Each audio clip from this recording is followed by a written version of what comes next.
इश्तिहार है तब व्यापार है। अपना बिजनेस प्रमोट करने लिए संपर्क करो 647-400-6862 647-400-6862 जी मीडिया ग्रुप। ਵੇਲਾ ਆ ਗਿਆ ਜਾਗ ਕਿਸਾਨਾਂ ਦੇ ਸਿਸਟਮ ਦੇ ਹਲਕ ਚ ਫਾਨਾ ਖੇਤਰ ਖੋਣ ਨੂੰ ਫਿਰਦਾ ਖੇਤ ਤੇਰੇ ਖੋਣ ਨੂੰ ਫਿਰਦੇ ਜੋ ਤੂੰ ਕੁਦਰੇ ਕੀਤੇ ਐਂਟਰ ਨਾਲ ਖੱਚ ਲੈ ਜੱਟਾ।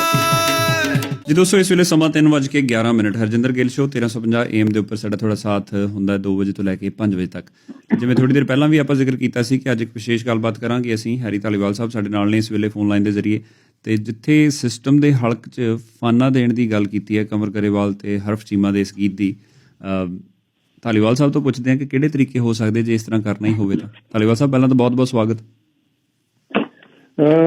ਹਰਜਿੰਦਰ ਗਿੱਲ, ਸਤਿ ਸ੍ਰੀ ਅਕਾਲ। ਤੁਹਾਨੂੰ ਵੀ ਸਾਰੇ ਸੁਣਨ ਵਾਲਿਆਂ ਨੂੰ ਸਾਰਿਆਂ ਨੂੰ ਪਿਆਰ ਤੇ ਸਤਿਕਾਰ ਦੇ ਨਾਲ ਸਤਿ ਸ੍ਰੀ ਅਕਾਲ ਜੀ ਸਰ, ਵੈਲਕਮ ਜੀ। ਬਹੁਤ ਵਧੀਆ ਕਿ ਤੁਸੀਂ ਮੈਨੂੰ ਮੌਕਾ ਦੇ ਰਹੇ ਹੋ ਆਪਣੇ ਜਿਹੜਾ ਖਿਆਲ ਹੈਗੇ ਆਪਣੇ ਥੋੜੇ ਸਰੋਤਿਆਂ ਦੇ ਨਾਲ ਸਾਂਝੇ ਕਰਨ ਵਾਸਤੇ। God bless you. Thank you sir, thank you. ਅੱਛਾ, ਜਿਹੜਾ ਮੈਂ ਸਰ ਗੀਤ ਸੁਣਾ ਰਿਹਾ ਸੀ ਕੰਵਰ ਗਰੇਵਾਲ ਦਾ ਤੇ ਹਰਫ ਚੀਮੇ ਦਾ, ਤੁਸੀਂ ਠੀਕ ਹੋ, ਕੰਫਰਟੇਬਲ ਹੋ ਕਿ ਜਾਂ ਥੋੜਾ ਮੈਂ ਬ੍ਰੇਕ ਲਾ ਲਾਂ ਇੱਕ? ਨਹੀਂ ਠੀਕ ਹੈ, ਓਕੇ ਜੀ। ਹਾਂਜੀ, ਉਹਦੇ ਵਿੱਚ ਮੈਂ ਕਿਹਾ ਜੀ ਉਹਨਾਂ ਨੇ ਕਿਹਾ ਕਿ ਸਿਸਟਮ ਦੇ ਹਲਕ 'ਚ ਫਾਨਾ ਦੇਣ ਦੀ ਗੱਲ ਕੀਤੀ ਹੈ। ਜਦੋਂ ਕੋਈ ਕਹਿ ਲਈਏ ਕਿ ਗੱਲ ਮੰਨੀ ਨਾ ਜਾ ਰਹੀ ਹੋਵੇ ਤਾਂ ਕਈ ਵਾਰ ਜਿਹੜਾ ਜੀ ਪ੍ਰੈਸ਼ਰਾਈਜ਼ ਕਰਨ ਦੇ ਲਈ ਸਰਕਾਰਾਂ ਨੂੰ ਆਪਣੇ ਜ਼ੋਰ ਅਜ਼ਮਾਈ ਕਰਕੇ ਦਿਖਾਉਣੀ ਪੈਂਦੀ ਹੈ ਅਲੱਗ-ਅਲੱਗ ਤਰੀਕਿਆਂ ਦੇ ਨਾਲ, ਜਾਂ ਫਿਰ ਜਿਹੜੇ ਆਪਣੀਆਂ ਮੰਗਾਂ ਮਨਵਾਉਣ ਦੇ ਲਈ ਲੋਕ ਅਲੱਗ-ਅਲੱਗ ਤਰੀਕੇ ਵਰਤਦੇ ਆ। ਤੁਸੀਂ ਕੀ ਸੁਜੈਸਟ ਕਰ ਰਹੇ ਹੋ ਇਸ ਵੇਲੇ? ਕਿਹੜੇ ਉਹ ਤਰੀਕੇ ਹੋ ਸਕਦੇ ਆ? ਚਾਹੇ ਦੇਖੋ, ਜਿਹੜਾ ਫਾਨੇ ਦਾ ਮਤਲਬ ਫਿਗਰੇਟਿਵ ਮੀਨਿੰਗ ਹੈ ਵੀ ਉਹਨਾਂ ਨੂੰ ਤੁਸੀਂ ਮਜਬੂਰ ਕਰੋ ਜੀ, ਵਾਇਲੈਂਸ ਨਾ ਹੋਵੇ, ਕਿਉਂਕਿ ਇਹ ਤਾਂ ਫਾਨੇ ਦਾ ਹੋਰ ਕਈ ਮਤਲਬ ਹੋ ਸਕਦੇ ਹਨ। ਤੇ ਪਰ ਆਪਣੇ ਵੀ ਜਿਹੜੇ ਡੈਮੋਕ੍ਰੈਟਿਕ ਤਰੀਕਾ ਹੈਗਾ ਉਹਦੇ ਵਿੱਚ ਬੜੇ ਐਵੀਨਿਊ ਨੇ ਨਾ। ਆਪਾਂ ਆਪਣਾ ਜਿਹੜਾ ਇਜ਼ਹਾਰ ਕਰ ਸਕਦੇ ਹਾਂ ਭਾਵਨਾਵਾਂ ਦਾ, ਰੋਸ ਦਾ, ਬਹੁਤ ਤਰੀਕਿਆਂ ਦੇ ਨਾਲ। ਤੇ ਐਵੀਨਿਊ ਸਾਰੇ ਆਪਣੇ ਕੋਲ ਹੈਗੇ ਨੇ। ਤੇ ਜਿਹੜੇ ਸਿਟੀਜ਼ਨ ਅੱਜ ਕੱਲ੍ਹ ਇਹ ਵੀ ਗਲੋਬਲ ਆਪਾਂ ਸਿਟੀਜ਼ਨ ਹੈ ਜੀ। ਤੇ ਜਿਹੜਾ ਮਤਲਬ ਤੁਹਾਡਾ ਇੱਕ ਹੈਗਾ ਵੀ ਇਜ਼ਹਾਰ ਕਰਨ ਦਾ ਤਰੀਕਾ ਹੈਗਾ ਦੁਨੀਆ ਵਿੱਚ ਕਿਤੇ ਵੀ ਕੋਈ ਇਵੈਂਟ ਹੁੰਦੀ ਹੈ, ਜਿਵੇਂ ਆਹ ਇਵੈਂਟ ਹੋ ਰਹੀ ਹੈ ਜਿਹੜੇ ਆਪਣੇ ਰੈਵੋਲੂਸ਼ਨ ਜਾਂ ਤੁਸੀਂ ਪ੍ਰੋਟੈਸਟ ਕਰੋ ਫਾਰਮਰਸ ਦਾ, ਸੋ ਉਹਦੇ ਨਾਲ ਜਿਹੜਾ ਤਾਂ ਅਸਲੀ ਪੋਲਿਸੀ ਹੈ, ਮੁੱਦਾ ਹੈਗਾ, ਉਹ ਤਾਂ ਲੋਕਲ ਜਿਹੜੇ ਬੰਦੇ ਨੇ ਚਲੋ ਉਹਨਾਂ ਨੇ ਹੈਂਡਲ ਕਰਨੀ ਹੈ। ਪਰ ਉਹਨਾਂ ਦਾ ਜਿਹੜੀ ਚਿੰਤਤ ਹੈ ਉਹਨਾਂ ਦੀ ਵੈਲਬੀਂਗ ਵਾਸਤੇ ਵੀ ਕੋਈ ਪੋਟੈਂਸ਼ੀਅਲ ਟ੍ਰੈਜਡੀ ਨਾ ਹੋਵੇ ਜਿਵੇਂ ਅੱਗੇ ਦੁਨੀਆ 'ਚ ਹੁੰਦੀਆਂ ਨੇ। ਤੇ ਉਸ ਤਰੀਕੇ ਦੇ ਨਾਲ ਦੁਨੀਆ ਦੇ ਵਿੱਚ ਬੈਠੇ ਹਰ ਇੱਕ ਬੰਦਾ ਜਿਹੜਾ ਹੈਗਾ ਜਿੱਥੇ ਇੱਥੇ ਬੈਠਾ ਹੈ, ਆਪਣੀ ਸਰਕਾਰ ਨੂੰ, ਆਪਣੇ ਲੋਕਾਂ ਨੂੰ, ਆਪਣੇ ਨੁਮਾਇੰਦਿਆਂ ਨੂੰ ਉਹ ਕਿਸੇ ਨਾ ਕਿਸੇ ਤਰੀਕੇ ਦੇ ਨਾਲ ਅਹਿਸਾਸ ਦਵਾ ਸਕਦਾ ਵੀ ਹਾਂ ਤੁਸੀਂ ਵੀ ਆਪਣੀ ਆਵਾਜ਼ ਬੁਲੰਦ ਕਰੋ। ਤੇ ਉਹ ਜਿਹੜਾ ਫਾਨਾ ਹੈਗਾ ਉਸ ਹਿਸਾਬ ਦੇ ਨਾਲ ਤੁਸੀਂ ਕਹਿ ਸਕਦੇ ਹੋ ਵੀ ਉਹਨਾਂ ਨੂੰ ਹੁਣ ਜੇ ਅੱਜ ਇੱਥੇ ਕੈਨੇਡਾ ਦੇ ਵਿੱਚ ਕਨਵਰਸੇਸ਼ਨ ਹੋਣ ਲੱਗ ਜੇ, ਸਾਰੇ ਜਿੱਥੇ ਵੀ ਆਪਣੇ ਇਲੈਕਟਡ ਮੈਂਬਰ ਜਿੱਥੇ ਜਾਂਦੇ ਨੇ ਉੱਥੇ ਕਨਵਰਸੇਸ਼ਨ ਹੀ ਇਹ ਹੋਵੇ ਵੀ ਯਾਰ ਅਸੀਂ ਕੀ ਕਰ ਸਕਦੇ ਹਾਂ। ਸਾਡੇ ਜਿਹੜੇ ਇਲੈਕਟਡ ਬੰਦੇ ਨੇ ਉਹਨਾਂ ਨੂੰ ਆਵਾਜ਼ ਉਠਾਉਣੀ ਚਾਹੀਦੀ ਹੈ। ਉਹਨਾਂ ਨੂੰ ਜਿਹੜੀ ਸਾਡੀਆਂ ਭਾਵਨਾਵਾਂ ਨੇ ਉਹ ਇੱਥੋਂ ਦਾ ਜਿਹੜਾ ਹਾਈ ਕਮਿਸ਼ਨ ਆਫਿਸ ਹੈ ਉਸ ਮੁਲਕ ਦਾ ਜਿੱਥੇ ਇਹ ਐਜੀਟੇਸ਼ਨ ਹੋ ਰਿਹਾ ਹੈ, ਅਸੀਂ ਉਹਨਾਂ ਨੂੰ ਆਪਣੇ ਜਿਹੜੇ ਬੰਦਿਆਂ ਦੀ ਵੈਲਬੀਇੰਗ ਹੈ ਉਹਦੇ ਬਾਰੇ ਅਸੀਂ ਜੇ ਜਾਣੂ ਕਰਾਈਏ ਤਾਂ ਆਪਣੇ ਜਿਹੜੇ ਇਲੈਕਟਡ ਬੰਦੇ ਉਹਨਾਂ ਦੇ ਰਾਹੀਂ ਕਰਾ ਸਕਦੇ ਹਾਂ। ਸੋ ਇਹੋ ਜਿਹੇ ਤਰੀਕੇ ਦੇ ਨਾਲ ਜਿਹੜਾ ਹੈਗਾ ਕਿਤੇ ਵੀ ਬੰਦਾ ਬੈਠਾ ਦੁਨੀਆ ਦੇ ਵਿੱਚ ਉਹ ਆਪਣਾ ਹਿੱਸਾ ਪਾ ਸਕਦਾ ਹੈ। ਉਹਦੇ ਗੱਲ ਦੇ ਵਿੱਚ ਫਾਨਾ ਦੇਣ ਵਾਲੀ ਜਿਹੜੀ ਗੱਲ ਹੈਗੀ ਹੈ ਇਸ ਗਾਣੇ ਦੀ, ਤੇ ਉੱਥੋਂ ਵਾਲੇ ਜਿਹੜੇ ਬੰਦੇ ਨੇ ਜਿਹੜੇ ਉਸ ਪੋਲਿਸੀ ਦੇ ਨਾਲ ਡਾਇਰੈਕਟਲੀ ਇੰਪੈਕਟ ਹੋ ਰਹੇ ਨੇ ਉਹ ਉਸਨੂੰ ਆਪਣੇ ਹਿਸਾਬ ਦੇ ਨਾਲ ਇਹਦਾ ਜਿਹੜਾ ਫਾਨਾ ਦੇਣ ਦਾ ਤਰੀਕਾ ਹੈਗਾ ਉਸਨੂੰ ਉਹ ਗਾਂਹ ਵਧਾ ਵੀ ਸਕਦੇ ਨੇ ਤੇ ਇੱਥੇ ਤੱਕ ਵੀ ਆ ਸਕਦੇ ਨੇ ਜਿੱਥੇ ਕਿ ਉਹ ਆਮ ਜਿਹੜੇ ਲੋਕ ਨੇ ਉਹਨਾਂ ਦੀ ਜਿਹੜੀ ਕਾਰ ਵਿਹਾਰੀ ਦੇ ਵਿੱਚ ਰੋਜ਼ ਹੈ ਉਹ ਵਿਘਨ ਵੀ ਪੈ ਸਕਦਾ। ਕਿਉਂਕਿ ਜਦੋਂ ਵਿਘਨ ਪਏਗਾ ਤਾਂ ਫਿਰ ਆਮ ਲੋਕ ਜਿਹੜੇ ਉਹ ਵੀ ਉਹਦੇ ਨਾਲ ਜੁੜਨਗੇ ਤੇ ਉਹ ਗੌਰਮੈਂਟ ਨੂੰ ਕਹਿਣਗੇ ਵੀ ਯਾਰ ਕੁਛ ਕਰੋ। ਕਿ ਉਹਨਾਂ ਨੇ ਜਿਹੜੇ ਆਪਣੇ ਫਾਰਮਰਸ ਦੇ ਇਸ਼ੂ ਸੀ ਉਹ ਦੁਨੀਆ ਨੂੰ ਬਹੁਤ ਚੰਗੀ ਤਰ੍ਹਾਂ ਸਮਝਾ ਦਿੱਤੇ ਨੇ। ਮੇਰੇ ਖਿਆਲ ਇਸ ਵਕਤ ਉਹਦੇ ਉੱਤੇ ਕੋਈ ਬਹੁਤੀ ਡਿਸਕਸ਼ਨ ਕਰਨ ਦੀ ਲੋੜ ਨਹੀਂ। ਇਹ ਤਾਂ ਇਹ ਹੈ ਵੀ ਹੁਣ ਸਰਕਾਰ ਨੇ ਕਰਨਾ ਕੀ ਹੈਗਾ, ਹੈ ਨਾ। ਅੱਛਾ ਧਾਲੀਵਾਲ ਸਾਹਿਬ, ਜਦੋਂ ਸੌਰੀ ਮੈਂ ਤੁਹਾਡੀ ਗੱਲ ਕੱਟ ਰਿਹਾ, ਜਦੋਂ ਆਪਾਂ ਇਸ ਤਰੀਕੇ ਦੇ ਨਾਲ ਤੁਸੀਂ ਜ਼ਿਕਰ ਕੀਤਾ ਕਿ ਸਾਡੇ ਜਿਹੜੇ ਚੁਣੇ ਹੋਏ ਨੁਮਾਇੰਦੇ ਆ ਸਾਡੇ, ਚਾਹੇ ਉਹ ਸਿਟੀ ਲੈਵਲ ਤੇ ਆ ਜਾਂ ਪ੍ਰੋਵਿੰਸ ਲੈਵਲ ਤੇ ਜਾਂ ਫੈਡਰਲ ਲੈਵਲ ਦੇ ਉੱਪਰ, ਕੈਨੇਡਾ ਦੀ ਸਪੈਸੀਫਿਕਲੀ ਅਸੀਂ ਗੱਲ ਕਰੀਏ, ਬੇਸ਼ੱਕ ਬਾਕੀ ਕੰਟਰੀਜ਼ ਦੇ ਵਿੱਚ ਵੀ ਆਪੋ ਆਪਣੇ ਤਰੀਕੇ ਦੇ ਨਾਲ ਪ੍ਰੈਸ਼ਰ ਬਿਲਡ ਕੀਤਾ ਜਾ ਰਿਹਾ, ਪਰ ਜੇ ਅਸੀਂ ਆਪਣੀ ਅੱਜ ਇੱਥੇ ਗੱਲ ਕਰਨੀ ਹੋਵੇ, ਇੱਕ ਕੰਸਰਨ ਜਾਂ ਇੱਕ ਸਵਾਲ ਸਾਨੂੰ ਹਮੇਸ਼ਾ ਸੁਣਨ ਨੂੰ ਮਿਲਦਾ ਜਾਂ ਚਾਹੇ ਉਹ ਅਸੀਂ ਔਨ ਏਅਰ ਗੱਲ ਕਰਦੇ ਹਾਂ ਜਾਂ ਫਿਰ ਕਿਤੇ ਵੈਸੇ ਕਿਤੇ ਦੱਬੀ ਸੁਰ 'ਚ ਕੋਈ ਕਹਿ ਦੇਵੇ, ਚਾਹੇ ਕੋਈ ਓਪਨਲੀ ਕਹਿ ਦੇਵੇ, ਉਹ ਲੋਕ ਕੰਸਰਨ ਇਹ ਜਤਾਉਂਦੇ ਆ ਕਿ ਭਾਈ ਅਸੀਂ ਇਹ ਫਿਰ ਕਿਸੇ ਹੋਰ ਕੰਟਰੀ ਦੇ ਵਿੱਚ ਇੰਟਰਨਲ ਮੈਟਰਸ ਦੇ ਵਿੱਚ ਜਿਹੜੀ ਲੱਤ ਫਸਾਉਣ ਵਾਲੀ ਗੱਲ ਤਾਂ ਨਹੀਂ ਇਹ ਹੈਗੀ ਜਦੋਂ ਅਸੀਂ ਇਸ ਤਰ੍ਹਾਂ ਗੱਲ ਕਰਦੇ ਹਾਂ, ਜੇ ਸਿੱਧੇ ਸ਼ਬਦਾਂ 'ਚ ਕਹੀਏ। ਜਿਹੜੇ ਬੰਦੇ ਨੇ ਆਬਸਟੈਕਲ ਜਾਂ ਆਬਜੈਕਸ਼ਨ ਖੜਾ ਕਰਨਾ, ਉਹਨੇ ਤਾਂ ਜਿਹੜੀ ਲੱਤ ਫਸਾਉਣ ਵਾਲੀ ਨਹੀਂ ਦੀ ਗੱਲ ਹੋਊਗੀ ਤਾਂ ਉਹਨਾਂ ਨੇ ਕਹਿਣੀ ਹੈ ਕਿ ਸਾਨੂੰ ਤਾਂ ਇੱਥੇ ਬੜਾ ਸੌਖਾ ਹੈ। ਜਿਵੇਂ ਅਸੀਂ ਮੈਂ ਤਕਰੀਬਨ 2-3 ਹਫ਼ਤੇ ਹੋ ਗਏ ਲੋਕਾਂ ਦੇ ਨਾਲ ਗੱਲ ਕਰਦਿਆਂ ਨੂੰ, ਤੇ ਉਹਦੇ ਵਿੱਚ ਸਾਰੇ ਹੀ ਪਾਰਟੀਆਂ ਦੇ ਬੰਦੇ ਨੇ, ਆਪਣੇ NDP ਵਾਲੇ ਵੀ ਨੇ, ਲਿਬਰਲ ਵਾਲੇ ਵੀ ਨੇ, ਕੰਜ਼ਰਵੇਟਿਵ ਵਾਲੇ ਨੇ, ਫੈਡਰਲ ਵਾਲੇ ਨੇ, ਲੋਕਲ ਵੀ ਨੇ, ਤੇ ਉਹ ਸਾਰੇ ਬੰਦੇ ਨੇ। ਤੇ ਉਹਨਾਂ ਦੇ ਨਾਲ ਵਿਚਾਰ ਕਰਕੇ ਅਸੀਂ ਐਕਚੁਅਲੀ ਪਰਸਨਲ ਲੈਵਲ ਦੇ ਉੱਤੇ ਹੀ ਮੈਂ ਆਪਣੇ ਜੀਮੇਲ ਅਕਾਊਂਟ ਦੇ ਵਿੱਚੋਂ ਸਾਰੇ 40-42 ਜਿਹੜੇ MPP ਜਾਂ MLA ਜਾਂ MP ਸਾਰੇ ਕੈਨੇਡਾ 'ਚ ਹੈਗੇ ਨੇ, ਉਹਨਾਂ ਨੂੰ ਤਾਂ ਡਾਇਰੈਕਟਲੀ ਮੈਂ ਈਮੇਲ ਭੇਜੀਆਂ ਨੇ। ਤੇ ਜਿਹੜੇ ਕਾਉਂਸਲਰ ਵਗੈਰਾ ਨੇ, ਉਹ ਇੱਕ ਮੈਂ ਹੋਰ ਆਪਣੇ ਭਾਈ ਸਾਹਿਬ ਨੇ, ਆਪਣੇ ਹਰਕੀਰ ਸਿੰਘ ਜੀ, ਉਹਨਾਂ ਦੀ ਡਿਊਟੀ ਲਾਈ ਹੋਈ ਹੈ। ਉਹਨਾਂ ਨੇ, ਕਿਉਂਕਿ ਉਹ ਆਪ ਬਰੈਂਪਟਨ ਦੀ ਆਪਣੇ ਕਾਉਂਸਲ ਦੇ ਵਿੱਚ ਨੇ, ਉਹਨਾਂ ਨੇ ਸਾਰੇ ਜਿਹੜੇ ਕਾਉਂਸਲਰ ਨੇ 8-10 ਆਸੇ-ਪਾਸੇ ਉਹਨਾਂ ਨੂੰ ਭੇਜੀ ਹੈ। ਇਸੇ ਤਰ੍ਹਾਂ ਮੈਂ ਵੈਨਕੂਵਰ ਕਿਸੇ ਨੂੰ ਕਿਹਾ ਹੈਗਾ, ਉੱਥੋਂ ਦੇ ਕਾਉਂਸਲਰਾਂ ਨੂੰ ਉਹ ਭੇਜਣਗੇ। ਅਸੀਂ ਉਹਨਾਂ ਨੂੰ ਬੰਦਿਆਂ ਨੂੰ ਇਹ ਕਹਿ ਰਹੇ ਹਾਂ ਕਿ ਉਹਦਾ ਆਰਗੂਮੈਂਟ ਸਭ ਤੋਂ ਵੱਡਾ ਇਹ ਹੈ ਵੀ ਜਿਹੜਾ ਵੀ ਇੱਥੇ ਪੋਲੀਟੀਸ਼ੀਅਨ ਹੈ, ਭਾਵੇਂ ਕਿਸੇ ਵੀ ਲੈਵਲ ਤੇ ਹੋਵੇ, ਜੇ ਉਹ ਨੋਮੀਨੇਸ਼ਨ ਲੜਦਾ ਜਾਂ ਕੈਂਪੇਨ ਕਰਦਾ ਹੈ ਤੇ ਜਿੱਤਦਾ, ਤਾਂ ਉਹਦੀ ਬਹੁਤ ਵੱਡਾ ਹਿੱਸਾ ਜਿਹੜੇ ਆਪਣੇ ਲੋਕ ਨੇ ਉਹ ਉਹਨਾਂ ਦੇ ਨਾਲ ਹੋਣ ਕਰਕੇ ਉਹ ਜਿੱਤਦੇ ਨੇ। ਇੱਥੋਂ ਤੱਕ ਮੈਂ ਦੇਖਿਆ ਵੀ 8-8, 9-9 ਨੋਮੀਨੇਸ਼ਨਾਂ ਲੋਕਾਂ ਦੀਆਂ ਲੜੀਆਂ ਹੋਈਆਂ ਉਸ ਪੁਆਇੰਟ ਤੇ ਪਹੁੰਚਣ ਵਾਸਤੇ, MPP ਜਾਂ MP ਬਣਨ ਵਾਸਤੇ। ਤੇ 3-3, 4-4 ਇਲੈਕਸ਼ਨਾਂ ਵੀ ਲੋਕਾਂ ਦੀਆਂ ਲੜੀਆਂ ਹੋਈਆਂ ਨੇ। ਸੋ ਤੁਸੀਂ ਵੀ ਦੇਖਿਆ ਹੋਣਾ, ਇੱਥੇ ਵਿਚਰਦੇ ਹੋ, ਤੇ ਜਿਹੜੇ ਆਪਾਂ ਨੂੰ ਸੁਣ ਰਹੇ ਨੇ ਲੋਕੀ, ਉਹ ਵੀ ਦੇਖਦੇ ਹੋਣਗੇ ਕਿ ਜਿਹੜੀਆਂ ਨੋਮੀਨੇਸ਼ਨਾਂ ਦੇ ਵਿੱਚ 95-90% ਆਲਮੋਸਟ ਮਤਲਬ ਜ਼ਿਆਦਾ ਬੰਦੇ ਆਪਣੇ ਬੰਦੇ ਹੁੰਦੇ ਨੇ। ਜਦੋਂ ਆਪਣੇ ਬੰਦਿਆਂ ਦੀ ਕਿਸੇ ਨੋਮੀਨੇਸ਼ਨ ਹੋਵੇ, ਭਾਵੇਂ ਆਪਾਂ ਜੋ ਮਰਜ਼ੀ ਕਹੀ ਜਾਏ ਵੀ ਅਸੀਂ ਮੇਨ ਸਟਰੀਮ ਹੈ, ਫਲਾਨਾ ਧਿਮਕਾ, ਪਰ ਜਦੋਂ ਕੈਂਪੇਨ ਵੀ ਚੱਲਦੀ ਹੈ, ਕੈਂਪੇਨ ਦੇ ਵਿੱਚ ਜਿੱਥੇ ਵੀ ਤੁਸੀਂ ਐਜ਼ ਏ ਟੋਕਨ 10-15-20 ਜਿਹੜੇ ਗੋਰੇ ਬੰਦੇ ਹੁੰਦੇ ਨੇ, ਉਹਨਾਂ ਚੋਂ majority of them are paid people. ਜਿਹੜੇ ਫ੍ਰੀ ਕੰਮ ਕਰਨ ਵਾਲੇ ਵੋਲੰਟੀਅਰ ਹੈ, ਉਹ ਸਾਰੇ ਆਪਣੇ ਹੀ ਹੁੰਦੇ ਨੇ। ਸੋ ਮੈਂ ਇਹ ਆਰਗੂਮੈਂਟ ਆਪਣੇ ਇਹ ਹੈ ਵੀ ਜਦ ਤੁਸੀਂ ਆਪਣੇ ਬੰਦਿਆਂ ਨੂੰ ਇਹ ਕਹਿ ਕੇ ਵੀ ਮੈਂ ਤੇਰੇ ਇਲਾਕੇ ਦਾ, ਮੈਂ ਤੇਰੀ ਭਾਸ਼ਾ ਬੋਲਦਾ, ਮੇਰੀ ਸਕਿਨ ਇਹ ਜੀ ਆ, ਆਪਾਂ ਪੰਜਾਬ ਦੇ ਆ, ਉਹ ਕਹਿ ਕੇ ਉਹਨਾਂ ਦੀ ਹੈਲਪ ਲੈ ਕੇ ਆਪਾਂ ਇੱਥੇ ਪਹੁੰਚੇ ਆ, ਤਾਂ ਉਹਨਾਂ ਦੀ ਭਾਵਨਾ ਨੂੰ ਬਿਲਕੁਲ ਉਹਦਾ ਖਿਆਲ ਰੱਖਣਾ ਚਾਹੀਦਾ। ਇਸ ਵਕਤ ਫਰਜ਼ ਤਾਂ ਉਹਨਾਂ ਦਾ ਬਣਦਾ ਵੀ ਉਹ ਪੁੱਛਣ ਵੀ ਦੱਸੋ ਆਪਾਂ ਕੀ ਕਰੀਏ ਆਪਣੇ ਇਲਾਕੇ ਦੇ ਵਿੱਚ, ਆਪਣੇ ਏਰੀਆ ਵਿੱਚ, ਟਾਊਨ ਹਾਲ ਮੀਟਿੰਗ ਜਾਂ ਕਿਸੇ ਤਰੀਕੇ ਦੇ ਨਾਲ ਜ਼ੂਮ ਦੇ ਉੱਤੇ ਕਰਕੇ, ਅੱਜ ਕੱਲ੍ਹ ਦੇ ਕੋਵਿਡ ਸਿਚੁਏਸ਼ਨ ਨੂੰ ਧਿਆਨ ਦੇ ਨਾਲ ਰੱਖ ਕੇ, ਤੇ ਇੱਕ ਈਵਨ ਆਫਿਸ ਦੇ ਵਿੱਚ ਉਹਨਾਂ ਕੋਲ ਰਿਸੋਰਸਿਸ ਨੇ ਜਿਹੜਾ ਇੱਕ ਸੈਂਪਲਿੰਗ ਕਰਕੇ 100 ਬੰਦੇ ਨੂੰ ਫੋਨ ਕਰਕੇ ਜਿਨ੍ਹਾਂ ਨੂੰ ਉਹ ਨੋਮੀਨੇਸ਼ਨ ਵਗੈਰਾ 'ਚ ਹੈਲਪ ਕਰਦੇ ਵੀ ਆਪਾਂ ਕੀ ਕਰੀਏ। ਤੇ ਉਹ ਮੇਰਾ ਖਿਆਲ ਹੈ ਵੀ ਸਾਰੇ ਬੰਦੇ ਇਹੀ ਕਹਿਣਗੇ ਵੀ ਆਪਾਂ ਨੂੰ ਇਹ ਜਿਹੜਾ ਹੈਗਾ ਆਪਣਾ ਸੈਂਟੀਮੈਂਟ ਜਿਹੜਾ ਇਹਨਾਂ ਲੋਕਾਂ ਦਾ, ਸਾਡਿਆਂ ਦਾ ਹੈਗਾ, ਉਹ ਕਿਸੇ ਨਾ ਕਿਸੇ ਤਰੀਕੇ ਦੇ ਨਾਲ ਅਫੀਸ਼ੀਅਲ ਤੌਰ ਦੇ ਉੱਤੇ ਜਿਹੜੇ ਮੁਲਕ ਦੇ ਵਿੱਚ ਪ੍ਰੋਬਲਮ ਹੈ, ਉਸ ਮੁਲਕ ਦੇ ਜਿਹੜੇ ਮਿਸ਼ਨ ਨੇ, ਇੱਥੇ ਹਾਈ ਕਮਿਸ਼ਨ ਨੇ, ਉਹਨਾਂ ਦੇ ਕੋਲੇ ਰਜਿਸਟਰ ਕਰਾਉਣਾ ਚਾਹੀਦਾ। ਅੱਛਾ ਜੀ, ਚਲੋ ਤੁਸੀਂ ਰਜਿਸਟਰ ਨਹੀਂ ਕਰਾਉਂਦੇ, ਉਹਨਾਂ ਚਿਰ ਉਹਦੀ ਗੱਲ ਨਹੀਂ ਬਣਦੀ। ਅੱਛਾ ਜੀ, ਇੱਕ ਮੰਨ ਲੈਣੇ ਜੇ ਇੱਕ ਓਬਜੈਕਸ਼ਨ ਹੋਰ ਜਿਹੜੀ ਆ ਸਕਦੀ ਹੈ ਜਾਂ ਆਉਂਦੀ ਹੋਏਗੀ, ਉਹ ਇਹ ਹੋਏਗੀ ਕਿ ਕੀ ਸਾਡੇ ਇੱਥੋਂ ਦੇ ਲੋਕਲ ਸਾਰੇ ਮਸਲੇ ਹੱਲ ਹੋ ਗਏ ਨੇ, ਜਿਹੜਾ ਅਸੀਂ ਆਪਣੇ ਚੁਣੇ ਹੋਏ ਨੁਮਾਇੰਦਿਆਂ ਨੂੰ ਇੰਡੀਆ ਦੇ ਵਿੱਚ ਹੋ ਰਹੀ ਸਮੱਸਿਆ ਦੇ ਲਈ ਉਹਨਾਂ ਨੂੰ ਇੰਟਰਫੇਅਰ ਕਰਨ ਦੇ ਲਈ ਕਹੀਏ? ਨਹੀਂ ਹੋਣੇ, ਕਦੇ ਵੀ ਨਹੀਂ ਹੋਣੇ। ਮੇਰੇ ਘਰ ਦੇ ਮਸਲੇ ਸਾਰੇ ਕਦੇ ਵੀ ਖਤਮ ਨਹੀਂ ਹੋਣੇ। ਜਿਹੜਾ ਕਿ ਮੈਂ ਸੋਚਾਂ ਕਿ ਜਦੋਂ ਮੇਰੇ ਘਰ ਦਾ ਸਾਰਾ ਖਤਮ ਹੋ ਗਿਆ, ਫਿਰ ਮੈਂ ਪਬਲਿਕ ਸਰਵਿਸ ਕਰਨ ਲੱਗੂਗਾ।